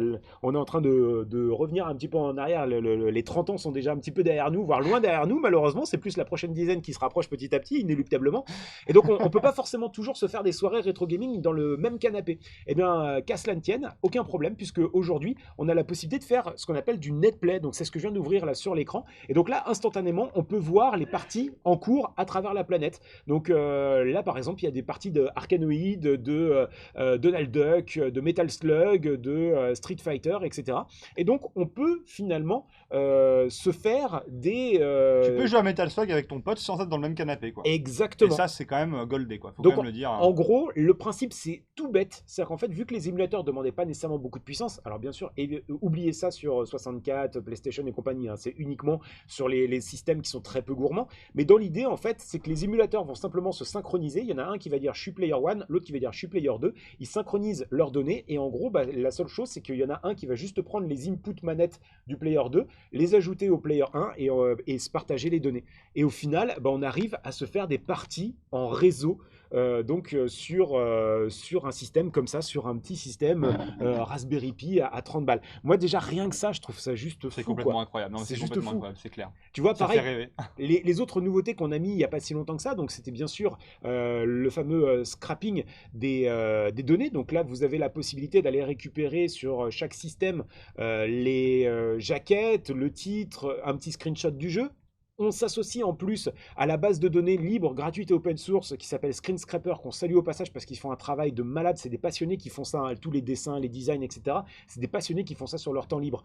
Et en plus, ils ont l'avantage, c'est d'être également une base de données française. Donc du coup, vous regardez là, tous les descriptifs sont en français. Les petites phrases, les éditeurs, les machins, toutes les informations sont donc en français. Et la nouveauté, Mais disons que les traductions, alors. Alors, oui, non, non, en fait, c'est scrappé dans la langue de ta Recalbox, parce que tu peux D'accord, ouais. mettre ta langue de menu, et donc au final, bah, tu peux choisir un petit peu ce que tu veux. Et là, dans la dernière mise à jour, on a ajouté les fameux snap vidéo, les aperçus vidéo, donc ce qui veut dire que dès que tu laisses ton jeu à l'espace de quelques T'as instants un petit dessus, aperçu. il y a un petit aperçu vidéo qui se lance pour te montrer un petit peu le gameplay, comment ça fonctionne, comment le jeu tourne, est-ce que ça te plaît? Ah oui, mais bon, c'est un platformer, c'est pas ça C'est auquel je pas veux ça que tu jouer. voulais Alors ou ça que tu voulais. du coup, Shoplifter, est-ce que c'était celui auquel je pense? Bah hop, tu as la vidéo qui se lance et puis ah oui, c'est vrai que c'est celui-là. Donc ça, c'est vrai que c'est cool, tu vois, pour peut-être inciter les gens de se dire bah tiens, teste tel et tel C'est clair. matos, ça peut être tel et tel jeu, ça peut être assez rigolo quoi. Donc ça, c'est une des grosses nouveautés qu'on a lancées et qui fait vraiment fureur auprès de nos utilisateurs parce qu'ils trouvent ça absolument génial. Et encore une fois, n'oubliez pas, c'est vraiment dans le cadre d'un Raspberry Pi À 30-40 balles, à quoi. 30-40 balles, quoi. Et en plus, à moins 15% en ce moment sur Aldes. Pardon. Ouais. Je vais te mettre Par mal à contre, l'aise comme ça, tu ouais, vois. ouais, parce que là, je peux te dire que là, il y a deux syncopes là, au niveau du service marketing, parce que moins 40 sur le Raspberry Pi, là, je crois que tu vas pas trop te faire des amis au service marketing de LDLC. Moins 15, moins 15, moins 15. Mais donc voilà, ça fait partie des petites nouveautés. Je suis sûr que j'en oublie encore plein parce qu'il y a plein de trucs. L'avantage aussi, c'est que vous pouvez aussi jouer sur des manettes sans fil. C'est aussi, tu vois, mêler, c'est ça, Recalbox, c'est mêler le meilleur de l'ancien et le meilleur Alors, les des manettes sans technologies nouvelles. fil, c'est sur les Raspberry. Alors, Raspberry, possible. Par contre, si on a un Odroid, alors pourquoi possible? Parce qu'il a Parce que Wi-Fi, Raspberry, enfin, il a le Wi-Fi Bluetooth. Bluetooth et Wi-Fi sur le Raspberry. Après, il faut pas oublier que l'Odroid a des ports USB, donc vous pouvez Tu brancher peux des aussi mettre manettes des, USB, mais vous pouvez aussi mettre des dongles. brancher un dongle enfin, Bluetooth, Wi-Fi, etc. Alors n'oubliez pas également, ça c'est hyper important, c'est que si vous passez, là je l'ai qui est branché là sur la console qu'on se sert, mais si vous utilisez par contre les manettes Xbox 360, faites gaffe, c'est pas du Bluetooth, c'est un format propriétaire Microsoft, et il vous faut le dongle Microsoft, particulier. soit officiel, soit compatible, mais en tout cas il faut le dongle. Donc en gros, si je résume ce que tu as dit, le Raspberry, donc autour d'une quarantaine d'euros, il est idéal notamment quand on joue pour débuter, 8, 16 bits, 32 bits. sur des 8, 16, 32 bits. Celui-ci, il est quand même plus onéreux, on est sur quelque chose de quasiment 2 fois plus cher, Ouais. donc le Odroid, donc le coréen. Par contre, il a l'avantage d'avoir le 1080p 60 fps, donc il y a des performances qui vont être plus optiques sur Carrément, sur ouais. les consoles dernière génération proposées par Recalbox. Donc du coup, c'est une question de budget et d'utilisation aussi, quoi. Ouais, ouais, c'est ça, exactement. Exactement, exactement. Après, c'est vraiment une question de choix. Moi, c'est vrai qu'en fait, très rapidement, j'avais eu le plaisir aussi de pouvoir jouer à l'Odroid parce que ouais, voilà, 1080p, c'est vraiment chouette, quoi. Ouais, bien sûr. Ça apporte vraiment un petit truc supplémentaire au jeu, quoi. Donc, ça vous permet vraiment de replonger, voilà, l'un des premiers. Alors, je vais pas me faire des amis, mais en tout cas, l'un des jeux qui a vraiment popularisé le FPS, parce qu'il y en a plein qui vont dire, ouais, mais Wolfenstein, machin. Bon, tout ce que vous voulez, il n'y a pas de souci, mais je reste quand même persuadé que on n'a pas appelé ça des Wolfenstein 3D-like, d'accord? On a appelé ça des Doom-like parce que c'est vrai qu'il y a eu un tel impact. Il faut savoir qu'à l'époque, à l'année 1995, il s'est installé plus de Doom que de Windows. Non mais juste pour vous indiquer un truc, il s'est installé plus de Doom que de Windows à travers la planète, à tel point que Bill Gates a pendant un temps envisagé de racheter ID Software pour se dire bon, mec t'es mignon, et en fait il a plus trouvé l'alternative, c'est qu'en fait il les a poussés à développer en fait une version compatible Windows 95. Enfin toi ça fait partie des petits trucs comme ça qui sont quand même assez hallucinants pour montrer toute l'importance finalement de ce genre de jeux qui ont vraiment marqué toute une génération de joueurs quoi. Alors, question bête de débutant. Ouais. Comment est-ce que je fais pour mettre mes jeux sur Recalbox? Tout bête. Alors, il y a deux solutions. Il y en a une que vous pouvez faire très simplement, l'autre qu'on va plutôt préconiser. Donc, comme je vous l'ai dit, en fait, vous installez Recalbox sur votre carte micro SD, ok. Et ensuite, votre Recalbox, vous avez juste à la brancher à votre réseau, soit par le fil en RJ45, ce que l'on conseille parce que c'est beaucoup plus rapide, soit par le Wi-Fi, parce que le Wi-Fi, on a un taux de transfert qui est pas génial. Faut pas oublier que c'est un truc à 30 balles. Donc vous n'avez pas du Wi-Fi assez à 1500 Mbps, ouais, Mbps. Donc il faut plutôt partir sur le truc en RJ45. Et en fait, vous allez tout simplement aller sur votre ordinateur, favoris réseau, vous allez découvrir votre Recalbox et vous avez juste à mettre dans chaque dossier les ROM équivalentes. C'est aussi simple que ça. C'est vraiment pas compliqué. La deuxième solution, en fait, c'est ce que l'on conseille et c'est ce que j'ai moi par exemple sur ma bécane. C'est qu'en fait, moi j'ai juste mis un support USB. Il y a un tutoriel sur internet pour vous expliquer comment mettre un support USB. Et le gros avantage, c'est que là, cette fois-ci, le support USB, vous pouvez le débrancher de votre Recalbox à froid, uniquement bien éteinte. pouvez la débrancher, la mettre sur votre ordinateur, elle est reconnue comme une clé USB tout à fait traditionnelle, et vous n'avez plus qu'à la remplir de ROM. L'avantage, c'est qu'en plus aujourd'hui, on a quasiment que du support USB 3, donc du coup, ça va à la vitesse de la lumière à 50-60 mégasecondes en termes de taux de remplissage, et au final, c'est hyper pratique et hyper rapide à remplir, quoi. Donc là, ça fait partie des choses. Et surtout, le gros avantage, c'est que pour X ou Y raison, n'oubliez pas, hein, les cartes micro SD comme on a là aujourd'hui, c'est vraiment pas sécure, quoi. C'est-à-dire que pour une raison X ou Y, une surtension, une mauvaise tension, de l'électromagnétisme, enfin, tu vois, une électricité statique ou un truc comme ça, ou une chute, ça dégage, ça saute. C'est vraiment pas fiable. Pour ceux qui ont déjà eu des cartes micro SD, qui en ont eu plusieurs, je pense que vous savez de quoi je parle, ça peut très vite tomber en panne. Donc c'est pour ça, en fait, qu'on conseille de mettre uniquement le système là-dessus. Si à un moment donné, votre carte elle ne répond plus, elle est morte ou quoi que ce soit, vous l'enlevez, vous en rachetez une autre, vous la flashez, ça vous coûtera 9 euros plutôt que si vous aviez tous vos jeux dessus. Honnêtement, ça va vous demander des heures et des heures à tout réinstaller, alors que là, si vous avez sur support USB, bah, au moins vous avez une copie de sauvegarde. Ouais, beaucoup plus safe, beaucoup plus safe au quotidien, quoi. En tout cas, si vous avez n'importe quelle question de débutant ou pas sur l'utilisation ou quoi, c'est le moment, hein. Allez-y, faites-vous plaisir. J'en profite pour faire un petit rappel. On est sur Take It Easy, donc l'émission elle est hebdo. Tous les mercredis, on se retrouve sur la chaîne LDLC et, avec des invités différents. Cette semaine, on a de qualité. Chance, de qualité. On a la chance. Je dis ça pour Pépé Garcia. Hein, ah, moi, je disais ça pour toi. Donc voilà, donc ça se passe tous les mercredis. On parle de hardware, on parle de son, on parle d'image, on parle de gaming, d'un peu de tout. Et on est super content de vous avoir avec nous. Donc voilà, c'était pour la petite parenthèse un petit peu pour ceux qui viennent d'arriver sur le live. Là, on est ici quasiment jusqu'à 18h. Peut-être un petit peu avant. Peut-être un petit peu avant parce qu'il faut quand même que tu puisses rentrer chez toi. Ah, il y a le TGV à prendre parce que paraît-il, c'est bien hein, Lyon, c'est très mignon, c'est très beau, on y mange très bien, mais paraît-il que justement Lyon est très connu pour son bouchon et pas que culinaire. Non, effectivement, on a deux types de bouchons, celui qui se mange qui est très agréable et puis celui qu'on traverse qui l'est nettement moins. Effectivement. Voilà, et n'intervertissez pas les deux, c'est pas terrible. Hein. Mais bon voilà, c'est vrai que du coup on m'a dit non fais gaffe à 18h tu risques de surtout rentrer à pied voilà, chez toi. Ça, ouais.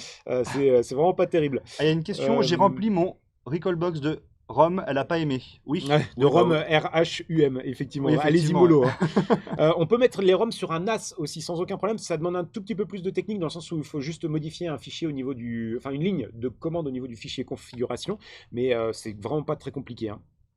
Des remerciements beaucoup, hein, parce que c'est vrai qu'il y en a plein qui se mettent justement à Recallbox et qui découvrent un petit peu justement qui redécouvrent certaines sensations. Et c'est vrai que justement on revient là d'un salon, le Virtual Calais. Je tiens à les remercier parce qu'on a eu une expérience humaine de vie qui était incroyable. Un salon du jeu vidéo, l'un des plus gros hein, de la région nord. Ils font 25 000 spectateurs sur le week-end, ce qui est colossal.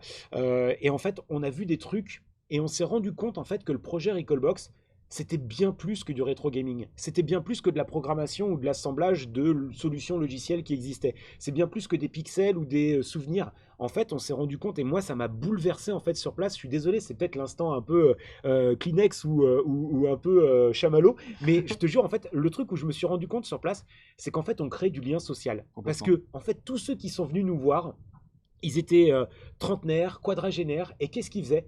Ils venaient avec leur môme et ils jouaient avec leur môme. Ils ont monté leur Recallbox avec leur môme. Limite, leur môme utilise plus Recallbox qu'eux. Et eux, ils venaient pour, justement, avec Recallbox, ils leur montrent, bah tiens, regarde, ça c'est Metal Slug, ça c'est... Et en fait, c'est drôle parce que tu vois, quand on était en train de jouer, il y avait les gamins qui faisaient, ah regarde papa, c'est Metal Slug comme incroyable, à la maison et tout. Incroyable. Mais en fait, et là tu te dis, c'est réussi quoi. C'est banco, on a réussi quoi. Ah, c'est clair. On a fait quelque chose. Et en fait, c'est inimaginable, mais on a vraiment l'impression de se sentir utile dans ce projet parce que on crée voilà, du lien entre les papas, les mamans, les enfants. Parce que même les mamans, je suis désolé, mais toi, on met devant une partie de Tetris, elles vont kiffer parce qu'aujourd'hui, je ne vous l'ai pas montré, mais on a la possibilité d'émuler par exemple le Game Boy Link. Donc ce qui veut dire qu'on peut se faire des parties de Tetris, tu sais, en battle. Tu vois, en battle, tu vois, donc avec deux écrans en écran splitté, quoi.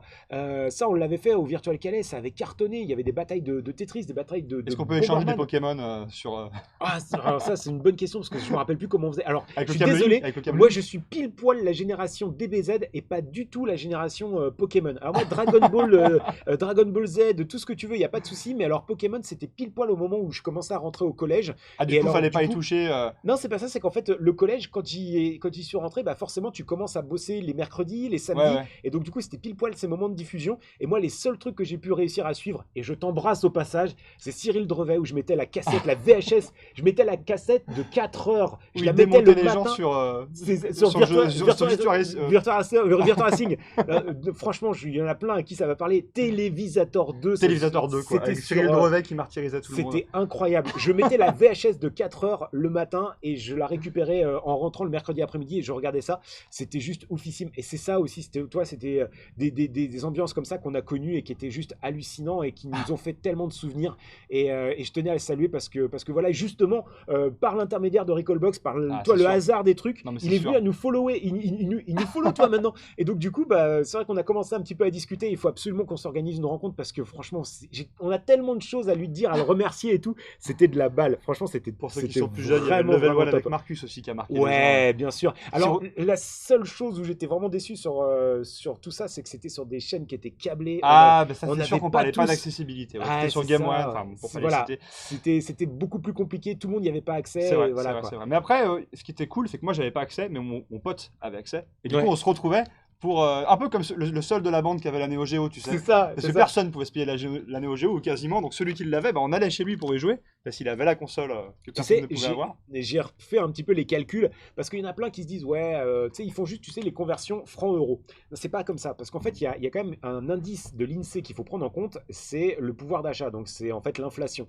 Et en fait, quand vous avez un prix à l'époque, il faut passer par un outil. Vous tapez conversion francs-euros INSEE et vous allez avoir en fait un outil qui va prendre en compte le prix de l'époque par rapport au pouvoir d'achat Pour prendre en compte l'inflation, quoi. pour pouvoir le comparer astucieusement. Il faut savoir un truc, c'est qu'en fait la Neo Geo quand elle est sortie, c'est une console qui était à un peu plus de 1000 euros actuels. 1000 euros actuels la console. Ça paraît dingue. Juste la Mm. console. Les jeux se Les vendaient, cartouches. les cartouches qui étaient énormes, c'était des cartouches comme ça, se vendaient en moyenne entre 300 et 400 euros la cartouche. C'était de la folie furieuse. C'était vraiment un truc qui était vraiment réservé à un public de niche Ouais, c'est ultra sûr, non, mais riche. c'est Quoi. sûr, ouais, Moi, c'est je ne sûr. connaissais personne qui avait la Neo Geo Il y en avait aujourd'hui. un quoi. à l'école. Il y en avait un à l'école et c'était forcément le pote de tout le monde. Hein. Et souvent, sur ces utilisateurs-là, c'était souvent des parents qui étaient amenés à un moment donné à voyager au Japon. Oui, oui, c'est vrai. Et il y avait beaucoup d'imports en fait. C'était beaucoup ça en fait finalement. Mais ouais, c'est vrai que ça rappelle énormément de souvenirs en tout cas. Et puis voilà. Il y en a plein qui nous posent des questions également sur la jolie aventure qu'on a devant, sur tout le matériel Effectivement, on qu'on a a quelques sorti. belles petites choses. Mm. Manette 8 bits d'eau notamment. Ouais, alors justement, il y en a plein qui se posent la question avec quoi on peut jouer à Recallbox et tout. Bah, vous allez sur notre wiki, il y a il y a tout le matériel qu'on a testé, référencé. Après, c'est vrai qu'il y a une marque, c'est pas qu'on la plébiscite plus qu'une autre, hein, on n'a pas de lien d'affiliation particulier avec eux, mais c'est juste qu'ils se sont engouffrés corps et âme dans le rétro gaming et en fait, on a trouvé que c'était des produits qui étaient de méga bonne qualité. C'était 8 bits d'eau qui ont commencé, si je te dis pas de bêtises, avec celle-là, qui est en fait donc comment ça s'appelle, la manette Super Contrôleur Nintendo. original de Super NES. Tu l'avais eu toi la Super NES ou pas? Tu as joué à la Ah ouais, Super NES? c'est la console de mon cœur. Moi, Ah, même c'est- si tout à l'heure t'en as dit du mal, moi c'est la console de Moi, mon cœur. tu vois, je vais te laisser. On va faire va faire groupe. un- Et franchement, regardez bien son visage parce que là, il va prendre. Je sais pas, tu l'as déjà eu ou pas celle-là? Je la connais Ah, déjà. tu l'as Je déjà. la connais déjà. Alors, il n'y aura pas l'effet waouh. Mais franchement, pour celui qui connaît pas, je peux vous dire Non, que mais c'est franchement, c'est On s'y croirait. ouf. On C'est s'y ouf. croirait. C'est-à-dire qu'en fait, la manette, elle est exactement pareille que celle d'origine, mais pas esthétiquement. Hein. Même le plastique, le grammage, tu sais, du C'est plastique qui est un petit peu rugueux comme ça, les boutons un peu caoutchouc, ils sont allés faire un truc comme ça. Elle est bien sûr en Bluetooth, elle est en USB pour la Ça donne recharge et tout. envie de faire un Donkey Kong Country, ça. Ouais. Et puis, le truc qui est assez dingue, c'est que derrière, ce sont des manettes qu'on conseille énormément. Pourquoi? Parce que c'est le meilleur investissement que vous pouvez faire. C'est des manettes qui sont compatibles iOS, Android, Windows, Mac, Raspberry, bien sûr, et aussi récemment sur tout le système, comment ça s'appelle? Switch, en tout cas pour les manettes, tu sais, qui ont les joysticks. dual, Enfin, double stick. ceci dit, je suis même sûr que celle-là, elle doit être compatible, mais bon, uniquement bien sûr pour les jeux rétro. Et maintenant Bien qu'ils sûr. ont lancé un store rétro, c'est hyper intéressant Je finalement. crois même que, si je dis pas de bêtises, même quand tu es abonné au Nintendo Live, enfin, Ouais. sur Internet, tu as accès déjà à toute une Oui, bibliothèque oui, de oui. jeux. Et alors, du coup, ils en ont sorti, même là, tu vois, la réédition Super Nintendo, Super Famicom de l'époque, parce qu'en fait, c'est la version japonaise en réalité qu'on a, qui est la même que la version européenne. Et ils l'ont sorti un peu modifié pour mettre 2 joysticks dessus, avec les vibrations également, c'est compatible vibrations. C'est absolument génial. Vous avez pu voir aussi, et ça va faire plaisir aux aficionados de Sega, parce que je peux vous dire que franchement, à chaque fois, les gens, Sega, ils se disent: ah putain, on n'est pas aidé, il n'y a personne qui pense à nous, on fait pas de boîtier Sega, on fait rien et tout. Et ben franchement, vous allez retrouver ici la manette 6 boutons de chez Sega, qui est absolument superbe, qui a les mêmes touchés, la même croix qui était aussi souple, aussi. Enfin, moi j'adorais cette manette à l'époque, qui était vraiment super mignonne. Avec les 6 Euh, boutons, ouais. ouais. Et c'est pareil, ça fait partie, tu vois, à chaque fois des trucs. Moi, je reste convaincu, j'arrête pas de le répéter. Mais si vous voulez vous replonger corps et âme dans une console plus qu'une autre, essayez de vous faire un petit budget pour vous acheter une manette qui correspond au matériel, À à l'utilisation, quoi. l'utilisation, parce que vous allez pouvoir vraiment avoir de meilleures sensations. Et c'est particulièrement valable, notamment pour la N64, Parce qu'on parce en que parlait tout à l'heure, ouais, on en ouais, parlait ouais. tout à l'heure. Franchement, jouer à la N64 avec une manette 360, c'est une hérésie, quoi. Vraiment, Surtout, vous par allez exemple, pas. surtout les FPS, on parlait de GoldenEye et Perfect Dark, qui ont marqué, je pense, pas Ouais, mal de générations. La manette 64, on pourra dire ce qu'on veut, elle avait beaucoup de défauts. ouais. On n'avait pas 3 mains, elle avait 3 branches, mais elle avait ce truc génial d'avoir cette Moi, gâchette je l'ai derrière. kiffé. Je l'ai kiffé. Et tout le monde adorait ça. Et quand tu tirais avec ça sur Perfect Dark ou GoldenEye, t'étais en plein Moi, kiff, quoi. je suis désolé, mais jouer à GoldenEye avec autre chose qu'une manette N64, c'est C'est compliqué, injouable. c'est injouable. Elle était tellement ergonomique aussi. Elle Enfin, est faite pour ça. elle était faite pour ça. Vraiment, ils l'ont optimisé de ouf. Et en fait, c'est drôle parce que justement, quand tu as joué tout à l'heure à Perfect Dark et à GoldenEye, on les a lancés comme ça pour montrer. En fait, l'un des premiers réflexes, et j'étais mort de rire, l'un des premiers réflexes qu'il a fait pour bouger le personnage, c'est de bouger la caméra sur le joystick Mais bien gauche. sûr. Et en fait, il n'y en avait pas de joystick gauche à l'époque, il n'y en avait pas. C'est pour ça qu'il y en a qui disent ouais, mais la N64, Recalbox, pas terrible, machin. Bah oui, mais c'est parce qu'en fait, c'est juste, il faut C'est juste. pas adapté Ouais, il faut à la bonne manette, quoi. C'est ça, donc prenez une manette avec 6 boutons d'action, un joystick, machin, exactement, une manette N64 C'est USB. clair. Il y en a même chez Retrobit qui existe en version Bluetooth. Il faut juste la paramétrer et puis après. Et après, roule, quoi. Après, roule. Il Franchement, faut juste c'est le bon c'est outil. cool, Hein. quoi. Va jouer au ping-pong avec un club de golf, ça marche pas, quoi. Ouais, c'est un peu ça. c'est- Ou sinon, c'est comme si vous alliez au restaurant asiatique et que vous mangez avec couteau et fourchette. Voilà, ça Ça marche. ça n'a pas la même mais saveur. ça n'a pas la même saveur. Ça n'a Voilà. pas le même goût. Je suis désolé, ça n'a pas le même goût. Ou des Euh, sushis à la fourchette couteau, quoi. Ça doit être terrible. Ça doit être terrible. C'est ça. Alors, ce que vous avez pu voir comme manette, je pense. Alors, on n'a pas eu la confirmation officielle, mais je pense, et mon petit doigt me dit que quand même, ça c'était le bon vieux temps avant que Nintendo commence à dire dis donc, 8BitDo, elle ressemble pas un peu à mes manettes, tes manettes. On va peut-être arrêter un peu le délire. Et donc en fait, ces manettes-là, je pense que vous pouvez encore en trouver sur certains sites, peut-être des stocks qui existent encore, mais celles-ci en tout cas, elles ont été arrêtées au niveau de la fabrication. Elles n'y sont plus. Par contre, il y a les nouveaux modèles maintenant.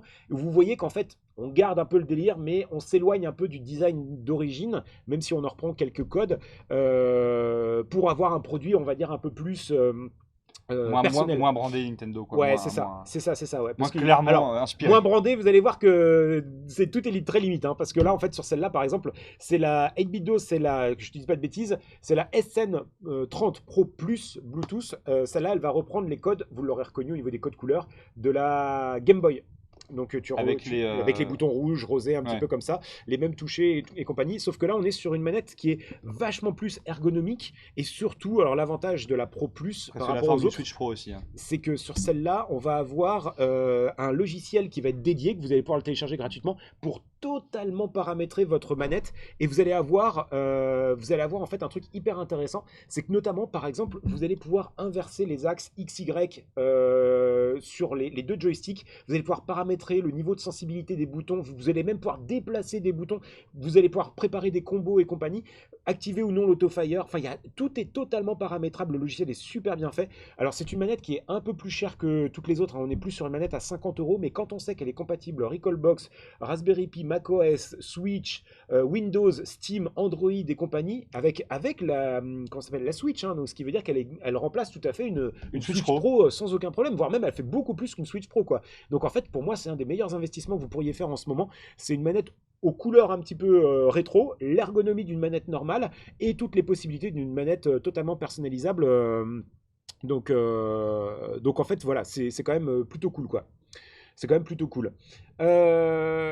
Donc ça, c'était pour les manettes. En tout cas, bon, on vous a montré 8BitDo. Je vous en ai pas ramené d'autres parce qu'en fait, j'en avais pas spécialement d'autres sous la main. On a essayé de contacter un petit peu des personnes comme Retrobit, mais on n'a pas vraiment eu de feedback particulier. Mais on espère peut-être un petit peu plus tard. Et puis, sinon, bien sûr, après, dans la gamme un petit peu supérieure, c'est qu'une fois que vous avez votre Raspberry, vous pouvez aussi l'habiller. Et c'est un petit peu l'objet des différents boîtiers que vous avez pu voir devant devant. C'est-à-dire qu'en fait, vous pouvez mettre votre Raspberry dans un petit boîtier Qui vous plaît. et qui vous plaît selon votre console. Vous avez donc la SNES Ah, moi, ici. je sors celui d'avance. Ouais, c'est ça. Il y a la Super Nintendo américaine, la Super Nintendo Famicom, qui est donc la japonaise, qui est la même finalement que la version, comment ça s'appelle, européenne. Et puis la Mega Drive, qui est reprise sur la Mega Drive En design. Japonaise, mais en fait finalement il y a très peu de choses qui se distinguent, et vous allez pouvoir voir le résultat. Donc là tu as entre les mains la NES. Donc là, c'est quand même.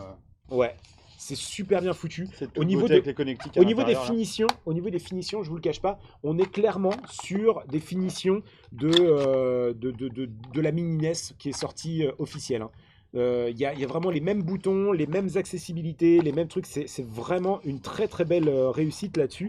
Ils ont vraiment fait un super beau travail au niveau de la NES. Alors je voulais juste la mettre en parallèle à côté, parce que tant qu'à faire, j'avais commencé par celle-là. Je voulais la montrer également aux utilisateurs, parce qu'il y avait un petit truc au niveau de l'histoire. Là, tu as la Super NES américaine, donc qui est très carrée, très moche, on va pas se mentir, hein, par rapport à celle qu'on a connue, mais il y en a plein qui ont joué sur celle-là, donc ça évoque. Tu la quand trouves même- beaucoup plus moche, toi? Moi, je la trouve quand même vachement plus moche que la Super NES que l'on a eu, qu'on a connue. Et en fait, il y a une petite histoire derrière, c'est qu'en fait, faut savoir que la NES que vous voyez là n'est pas du tout la NES qu'on a connue au Japon, puisqu'en fait, pas du tout, au ouais. Japon, c'était la Famicom. Alors, si on peut revenir sur l'image de jeu, enfin sur l'image de la Recalbox en régie, tu vas te rendre compte en fait que, attends, hop, on va quitter le jeu. Bien sûr, il est passé en mode veille. Bref, en tout cas, je voulais juste vous montrer le côté Famicom du boîtier. Je vais y arriver. Ah oui, mais c'est normal, c'est parce que j'ai pas la bonne manette. je Mais crois. non, c'est la manette celle-là. La manette celle-là. Hop, c'est pour montrer. Donc toujours pareil, avec un raccourci manette, vous pouvez quitter instantanément le jeu. À F comme Famicom. Donc vous avez la Nintendo NES qui était comme ça, très carré, très cubique. Et par contre, au Japon, cette console n'existe pas, puisque c'était la fameuse Famicom que vous voyez ici, donc avec le Famicom Ah, elle a Disk son charme, System. moi, je trouve. Elle a son charme. Ah non, elle est très jolie, hein. Franchement, Elle a elle son est très charme, jolie. quoi. Mais par contre, quand Nintendo a décidé de s'externaliser vers le monde, de s'internationaliser, ils ont fait appel à des développeurs pour essayer de proposer un produit qui répondait un peu plus au code en termes de couleur, de forme, d'esthétique, etc. Et ils ont fait appel à un designer américain. C'est lui, en fait, hein, qui a fait le design de cette mini NES. Et en fait, historiquement parlant, c'est qu'en fait, c'est le même qui a fait le design de cette console. Et effectivement, on voit qu'il y a On un petit retrouve lien, un petit air de famille. un petit air de famille cubique, tu vois, un peu angulaire, quoi, tu vois. Et donc, c'est la raison pour laquelle aux États-Unis, c'est la Super NES US avec cette cette forme, forme un peu cubique, parce que tout le monde s'est posé la question, tiens, de pourquoi parallélépipède, elle est quoi, pas, régulier. pourquoi elle est pas comme ça, pourquoi elle est un peu différente et tout. Bah, c'est pour ça, parce qu'en fait, ils ont pris le designer comme ça, alors que nous, en France, on a tout simplement adapté la Famicom japonaise, que vous pouvez voir là, ici, la Super Famicom japonaise, qui est finalement exactement la même, si Ça, ce quand n'est je vois peut-être ça, une Quand je ouais, vois ça, j'ai envie de. c'est ça. On l'a tous fait, Exactement. on l'a tous fait 300 fois dans la Exactement. cartouche et dans la console. Et pourquoi ça se lance pas et pourquoi ça. C'était exactement ça, ouais. Et là, vous pouvez voir également, donc avec le Super P-Case, on est vraiment sur des consoles qui sont vraiment super bien finies, des Ah, c'est boîtiers. sûr. C'est uniquement des boîtiers pour Raspberry Pi, hein, mais vraiment ce qu'ils ont réussi à faire en matière pareil, de reproduction des matériaux de l'époque et tout. Tous les boutons sont fonctionnels. Vous avez même un bouton éjecte pour ouvrir le petit capot et tout. C'est vraiment super bien foutu. D'ailleurs, Donc- vous avez sur le site LDLC, vous en avez pas mal des Ouais. boîtiers de il y a pour tous les budgets aussi, hein, C'est ça, de la parce que- solution la plus simple à la solution la plus. Là, goldée. vous êtes sur allez, entre 5 et 10 euros ce Voilà. genre de boîtier. Sur des boîtiers comme ça, selon la finition que vous allez prendre, puisqu'il y en a qui peuvent être comme ça, en deluxe avec la manette, ça peut monter jusqu'à 50 euros. Et limite, si t'es bricoleur, tu pourrais presque le faire toi-même, mais il faut déjà être sacrément balèze. Ouais, et peut-être aussi tomber, tu vois, ça me permet de saluer également Nicolas, qui est un entrepreneur français aussi, qui avait créé, lui, des boîtiers Raspberry Pi qui étaient, on va dire, un peu plus, tu sais, avec le fameux WAF, le Women Acceptability Factor, c'est-à-dire, tu vois, un truc qui se présente plus sous la forme d'un petit boîtier home cinéma. Ouais, tu ouais, sais, ça fait un peu plus. un truc ampli. Ça s'intègre mieux sur un salon moderne, c'est peut-être ça. pour certains. C'est ça. Et ben en fait, donc là, vous avez une petite finition sympa avec un bouton on-off, une LED d'activité. Et puis moi, par exemple, je l'avais pris en capot plexi transparent pour voir en fait Recalbox et ses différents branchements à l'intérieur. Ça, on est sur un boîtier un peu plus haut de gamme parce qu'on est sur du plexi, on est sur du métal, on est sur un truc un petit peu sympa, on va dire, qui va vraiment s'intégrer dans un Très sympa, univers plus home cinéma, voilà.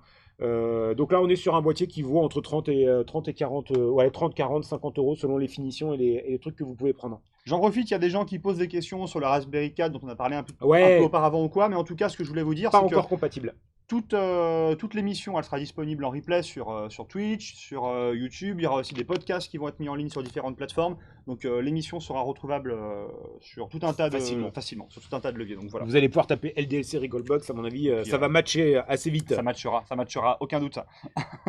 Donc oui, il y en a qui nous posent la question, Raspberry Pi 4 parce qu'ils viennent d'arriver, malheureusement toujours pas de nouvelles parce qu'il a été sorti un petit peu dans l'urgence et que on avait plein de trucs à faire à côté et tout. On a quelques pistes, on avance, on tâtonne. Voilà, je peux pas vous dire plus malheureusement. Aujourd'hui on tâtonne. C'est vrai que si vous êtes amené à vouloir une carte de qualité supplémentaire par rapport au Raspberry Pi 4, partez plutôt sur l'Odroid qu'on a présenté tout à l'heure et que tu montres là actuellement parce que voilà, c'est vraiment le genre de matériel qui va être vraiment beaucoup plus puissant. On est sur du x3, x4 facile par rapport à du Raspberry Pi et vous allez avoir toute la puissance nécessaire pour pouvoir faire tourner Recallbox et surtout c'est déjà compatible et déjà disponible. Donc au final, vous allez pouvoir vous y retrouver.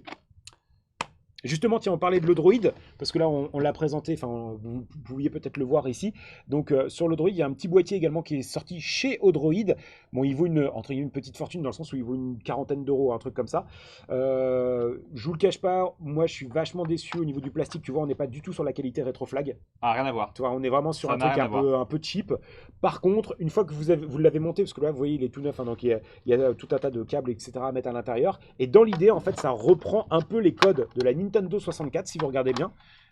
Sauf qu'en fait, une fois qu'il est monté, vous allez avoir en fait 4 ports USB, donc 2 ports de chaque côté ici. Et surtout, en plein milieu, vous allez avoir un écran TFT qui va en fait pouvoir faire une petite animation. Donc on va le rendre totalement compatible au Recallbox prochainement. On avait d'autres dossiers à gérer, mais dans l'idée, on va le rendre compatible et on pourrait mettre par exemple la vignette du jeu, le logo de la console qu'on a lancé, tu vois, un truc comme ça. Après, vous ça l'avez pas ouvre. dans les mains, mais c'est un avis vraiment complètement perso pour le coup, mais en termes de finition, je suis vachement plus fan Ouais. d'un produit comme celui-ci que d'un produit comme celui-là. Ah ouais, quoi. ouais, non, c'est clair. Là, on Y est a rien à voir. Hein. C'est un peu dommage parce que pour le coup, ils tiennent entre les mains quelque chose de super intéressant. Non, mais c'est Mais sûr. Mais... voilà, c'est pas encore totalement optimisé. Et c'est vrai qu'en plus, on a très peu de contacts chez Odroid. Pour la simple et bonne raison, c'est qu'ils essayaient de développer aussi leur solution logicielle qui prend pas du tout. Hein. Ça marche pas des masses. Et donc, du coup, ils ont jamais vraiment répondu à nos appels. Donc, bon, bah écoute, peut-être un jour prochain et tout. Et puis, bah, il en reste un. Il en reste un. C'est celui que tout le monde parle, tout le monde espère, tout le monde envisage depuis quelques temps maintenant. C'est le fameux Aïe, aïe, aïe, aïe. GPI Case. Ouais, le GPI Case, qui est autre qu'un boîtier cette fois-ci, mais en forme de Game Boy. Alors celui-là, je pense que quand on le voit pour la première fois, on a le Alors, c'est simple. petite larme à l'œil. Hein. Au salon Virtual Calais, je l'ai présenté à plein de gens qui sont venus nous voir et je leur laissais ouvrir comme ça. Et encore une fois, pareil, je les laissais regarder et moi, je me focalisais sur leur regard et leur sourire. Et je peux vous dire que franchement, Ouais, c'est sûr. la première fois que vous avez un GP Case entre les mains, Ça, vous vous c'est, dites ah ouais, ils se sont pas foutus de notre gueule quand même. Ah ouais, c'est clair. Ils se sont carrément pas foutus de notre Non, gueule. c'est clair. Donc on s'y là, croit quoi. Là, on est vraiment sur une console qui est juste assez hallucinante. Alors, pour expliquer un petit peu, c'est que là, on est sur un boîtier, mais avec quand même pas mal d'électronique à l'intérieur, qui reprend bien sûr les codes de la Game Boy, avec à l'intérieur donc un écran qui est beaucoup plus grand, qui est cette fois-ci en 4 tiers. L'écran de la Game Boy originale, on était plus sur du carré. Pas tout à fait, mais en tout cas, on peut dire qu'on était sur du carré. Et c'est propulsé par un Raspberry Pi 0 ou 0W qui vient se loger dans le port cartouche. Et en fait, si vous regardez bien, en fait, le port cartouche va s'ouvrir exactement comme les cartouches de l'époque, bon, de manière un peu plus gros du coup, puisque ça prend peu plus large. un peu plus large. Mais pour ceux qui connaissent, les aficionados ouais. qui ont déjà eu, c'est le même port cartouche qu'il y a à l'intérieur, les mêmes connecteurs qui sont en fait là-dedans. Et en fait, ça vient s'emboîter directement à l'intérieur. Et vous allez avoir donc la possibilité d'avoir une Recallbox portable qui fonctionne comble du rétro gaming, qui va fonctionner également sur pile. Alors, ce boîtier a fait couler beaucoup d'encre parce que, en fait, je pense que Retroflag, on est un peu en contact avec eux. Ils nous avaient envoyé des samples de développement depuis le mois d'avril ou le mois de mai, un truc comme ça. Et en fait, le seul souci qui s'est passé, c'est que je pense que eux, ils étaient en train de se dire, ouais, mais tu sais, les petits boîtiers comme on a présenté là tout à l'heure, aujourd'hui, ça arrive à se négocier, notamment le NES que tu vois là, ça arrive à se négocier aux alentours de 19 euros. Donc, tu vois, c'est pas non plus la mort, tu vois, en matière de budget. Et sauf que là, ils se sont dit, là, on arrive avec un boîtier à 69 euros hors Raspberry Pi. Donc on est vraiment sur, voilà, sur un truc avec le Raspberry Pi, la carte SD et tout, il faut compter un petit budget d'une centaine d'euros quand même. Tu vois, et ils étaient en train de se dire, putain, on va peut-être se péter la gueule, si ça se trouve, le marché va pas prendre et tout et tout. Donc ils y sont allés petits bras. Et en fait, le problème, c'est que ça a complètement explosé au Ouais. niveau des ventes. Il y a eu une demande mondiale d'un coup. Et en fait, ils n'ont pas du tout, mais alors pas du tout été capables de fournir. Il y a eu un sold out pendant pratiquement un trimestre entier. Là, ça commence à revenir en stock. Sauf que le problème, c'est que ça revient en stock. Et sauf que le deuxième qui a absolument pas vu le coup dans l'hisure, c'est la Fondation Raspberry. Et il se retrouve sold out de De Raspberry Raspberry Pi Pi 0. 0. Et aujourd'hui, c'est très difficile d'en trouver. Donc, il va falloir attendre, à mon avis, le mois de novembre pour espérer en revoir. Mais voilà un petit peu comment ça fonctionne. Et en fait, franchement, ça marche super bien. L'écran est de très très bonne qualité. Après, bien sûr, n'achetez pas ce genre de truc pour espérer jouer à la PlayStation N64, etc. C'est pas fait pour ça. Arcade, 8, 16 bits, tout au plus. Au-delà, ce serait vraiment de la folie ou quelque chose, on va dire, de pas forcément optimisé pour ce genre de truc. Il est mortel. Franchement, la qualité de finition, c'est les mêmes matériaux que l'époque. Ils ont mis 4 boutons d'action devant, 2 gâchettes à l'arrière. Les gâchettes, elles sont pas méga utilisables, je vous le cache pas. C'est vraiment pas, on va pas faire du Street Fighter là-dessus. Il y en a en stock sur LDLC. Eh ben ça, c'est une bonne nouvelle parce que je peux vous dire que franchement, c'était pas le cas il y a encore quelques semaines en arrière, donc profitez-en. Mais pas beaucoup, je crois. Pas beaucoup. Hein. Ouais, mais bon, en tout cas, s'il y en a Mm. qui ça intéresse, mettez-vous sur liste et tout. Parce que c'est un vrai jouet vraiment super sympa. C'est beau, la finition, c'est vraiment beau. Hein. Il y a pas à dire. Il y a quelques petites erreurs de jeunesse. Par exemple, le port cartouche, c'est tout con, mais ils n'ont pas prévu d'aération. Et le Raspberry Pi 0 à l'intérieur est d'ancienne génération. Il a tendance un petit peu à chauffer. Ils auraient pu faire des petites ailettes ou des petites ouvertures pour permettre, on va dire, l'évacuation de l'air chaud à l'intérieur. Et puis, surtout, c'est un truc vraiment bête, mais je pense que c'est une erreur de débutant. Dans le sens où, moi, je reste convaincu, je vous le dis, c'est que l'utilisation des piles à l'intérieur, pour moi, est une excellente idée. Pourquoi? Parce que déjà, ça baisse le coût de fabrication. Ils n'ont pas les batteries à gérer. Ça baisse les coûts de transport également, parce que du coup, tu sais, quand tu Tu envoies transportes des batteries. des batteries, il y a des C'est très réglementations qui compliqué. sont très draconiennes, parce que il y a déjà Parce eu que des accidents lithium, parce que d'avion. plomb, parce que Voilà, exactement. matière dangereuse. Matière dangereuse, il y a déjà eu des accidents d'avion à cause des batteries, donc maintenant là, c'est très drastique. Et puis au final, il y a la possibilité de mettre comme moi des piles rechargeables, donc c'est très bien. La seule erreur qu'ils sont allés faire, en fait, c'est de mettre un port, la possibilité de l'alimenter par USB, donc avec un petit câble qui est fourni avec. Mais sauf que l'alimentation USB ne recharge pas les piles à l'intérieur. Ça, c'est vraiment, Ouais. je trouve, l'erreur de base sur laquelle ils auraient pu, à mon avis, passer à côté et pouvoir faire un truc vraiment sympa. Sinon, moi, je vous le recommande parce que rien que pour l'objet, c'est magnifique, c'est bien foutu. Il y a les mêmes, tu vois, C'est la, clair. la Non, même mais c'est clair. sortie stéréo, les mêmes trucs. Enfin, vraiment, je trouve ça. Encore une fois, c'est la finition, quoi. Quand tu as ce Ouais, genre de truc, tu as envie d'avoir un objet qui soit un peu quali, qui soit un peu agréable au toucher, qui soit propre. Et là, c'est le cas, c'est clairement le cas. C'était le cas sur cet objet aussi que tu avais montré. C'était moins le cas sur d'autres, mais voilà. Enfin, moi, je sais que c'est un argument qui pour moi compte, ouais. pour d'autres aussi compte beaucoup. C'est qu'il y a la nostalgie, mais on n'a pas envie non plus d'avoir un truc cheapos entre les mains. Et là, clairement, C'est génial. Et c'est puis en du plus, paradis, pour quoi. ceux qui sont un petit peu bidouilleurs, j'ai fouillé justement sur internet avant de venir. J'ai vu que ça avait beaucoup bougé au niveau de la scène du GP Case parce qu'il y a une vraie scène des makers sur GP Case.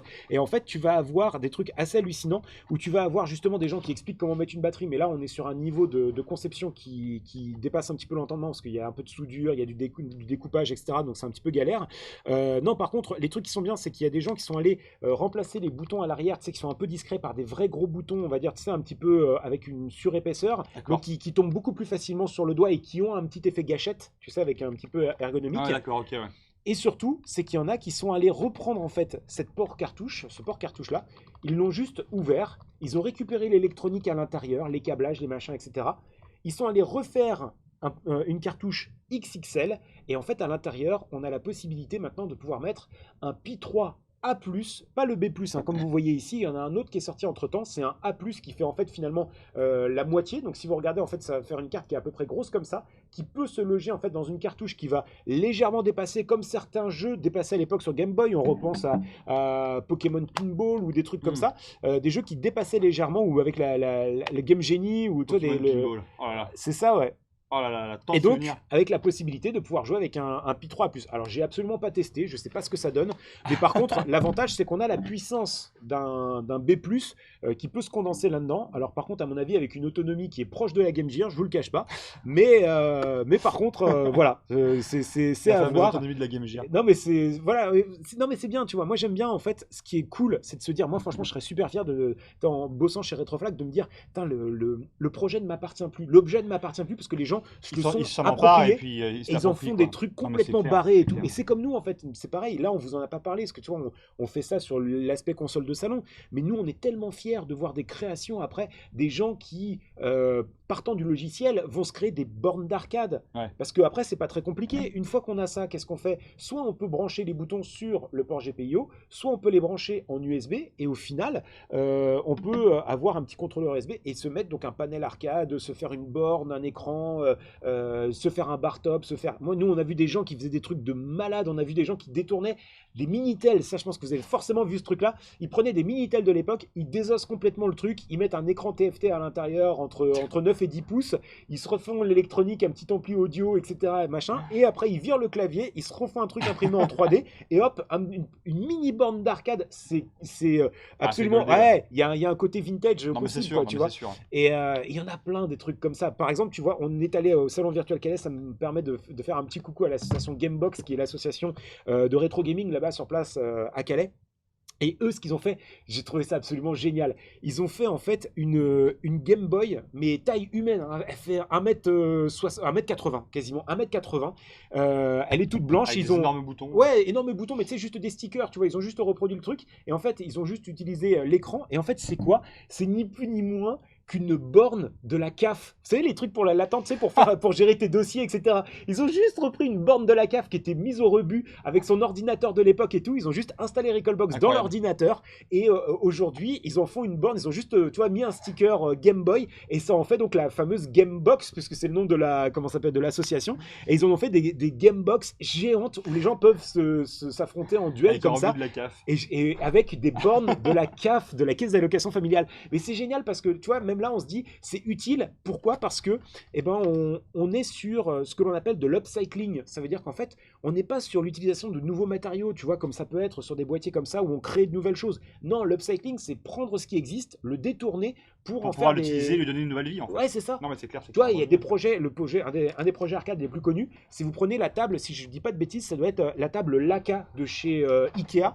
C'est la table qui vaut 9 euros. Tu sais, La c'est laque, c'est la laque ouais, standard, ouais. c'est ça, ouais. Mm. La table qui vaut 9 balles, tu vois. Et ben, il y en a, qu'est-ce qu'ils ont fait? Ils ont juste découpé le dessus, ils ont mis un écran, des boutons, et ça fait une borne Et ça fait une d'arcade borne pour moins de d'arcade, 50 balles, quoi. Pour moins de 50 balles, vous Et pouvez tu joues faire. à Pac-Man ou à ce que tu veux C'est dessus. ça, exactement, exactement.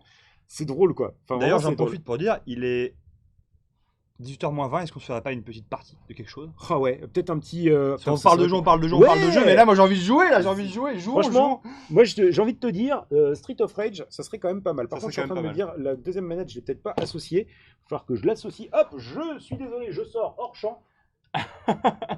Non, mais c'est horrible, on parle de jeu, on parle de jeu, on parle de jeu, mais là, on a juste tous envie de jouer, quoi. C'est Je ça. suis sûr que la moitié d'entre vous, vous avez envie de rentrer chez vous et d'installer votre Recalbox. C'est Ah bah à évident. mon avis, tu vois, pareil, le souci du détail, mais c'est tout bête. Mais par exemple, tu vois, avec le niveau de compatibilité, c'est que là, on a deux manettes Xbox 360. Il y a joueur 1, joueur 2, les LED sont pris en compte. Ah, c'est quand même. Tu vois, le C'est le genre de niveau, petit détail qui fait kiffer aussi, quoi. le niveau de tout ça, ouais. Allez, un petit rue de la rage, comme on dit sur. Ah, effectivement, il y a aussi en commentaire un autre salon sur lequel Recalbox sera présent à Moinsartou, c'est du côté de Cannes, dans le 06.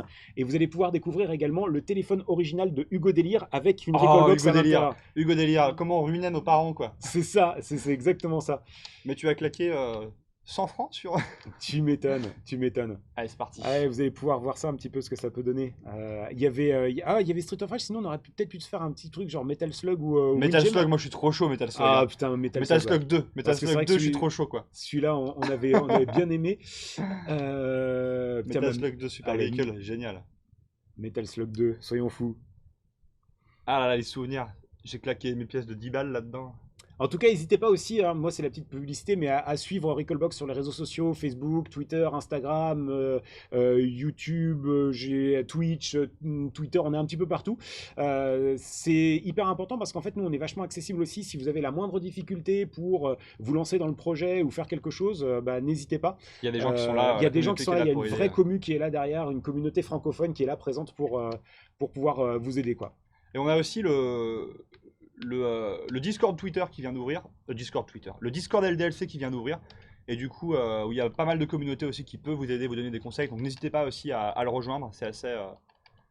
Voilà, ça fait plaisir.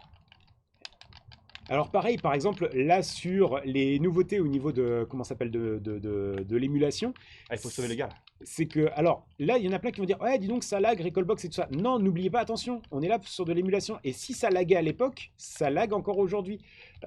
Puisqu'en fait c'était l'un des problèmes de Metal Slug, c'est qu'en fait c'était un projet qui était tellement ambitieux, ils affichaient tellement d'ennemis et tellement d'animations en simultané que même le hardware de la Neo Geo qui était pourtant franchement pas Quel dégueu, plaisir. et ben il arrivait pas à suivre quoi. Il était vraiment vraiment au taquet quoi.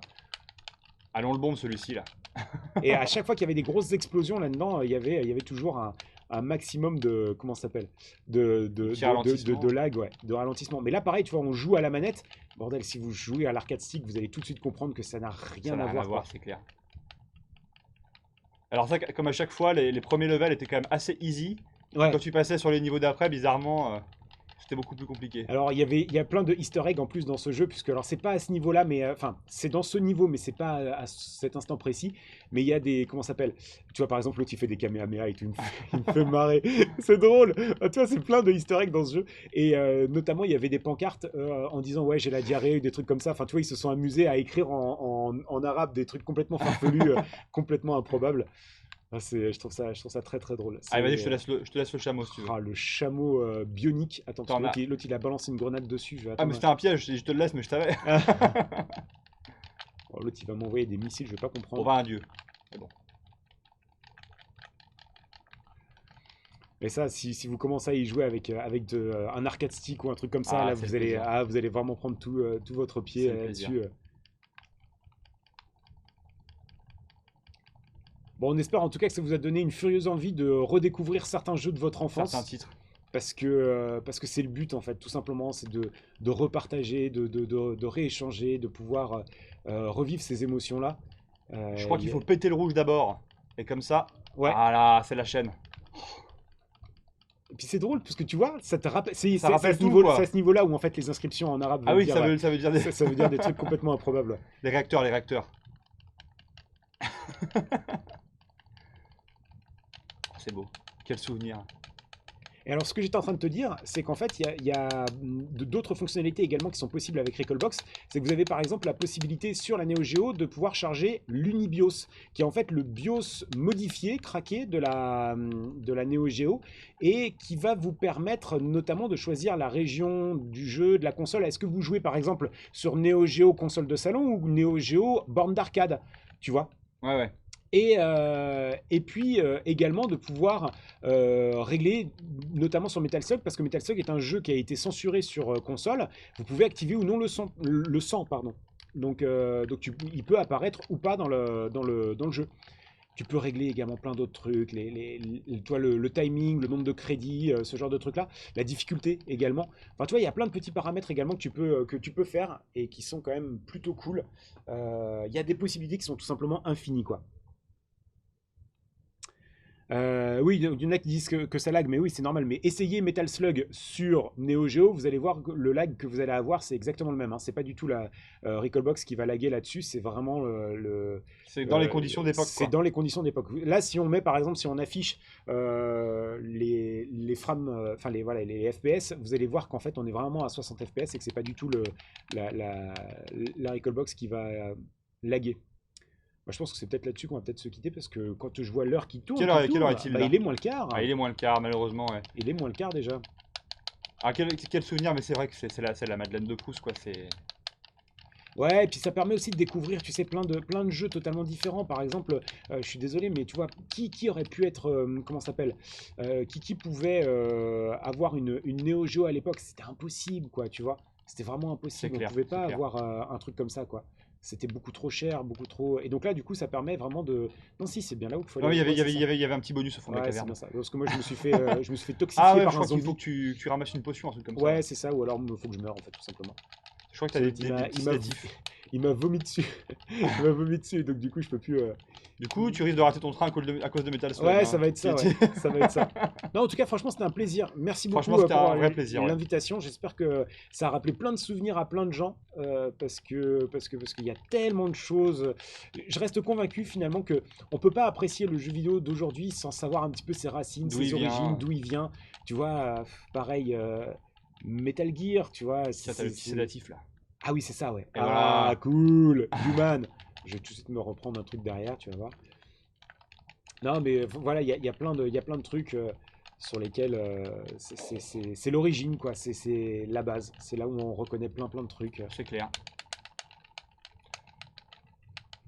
C'est l'histoire de ce qu'on aime. C'est ça. Bon, en tout cas, on vous remercie tous pour ce quatrième Take It Easy. J'étais très content de t'avoir avec nous. Ah C'était un bah, vrai plaisir. merci beaucoup pour l'invitation. Et puis j'espère qu'on aura d'autres occasions. Si ça vous a plu, n'hésitez pas à suivre les différents réseaux. On était sur Twitch, sur YouTube, sur Facebook, sur Twitter, sur différentes plateformes. N'hésitez pas à suivre les réseaux de Recallbox. N'hésitez pas à suivre les nôtres aussi. Et puis nous, on se retrouve la semaine prochaine pour un nouvel épisode mercredi prochain. Donc merci pour votre participation. Et on Oui, vous dit à très très bientôt. merci à tous. À bientôt. Ciao ciao!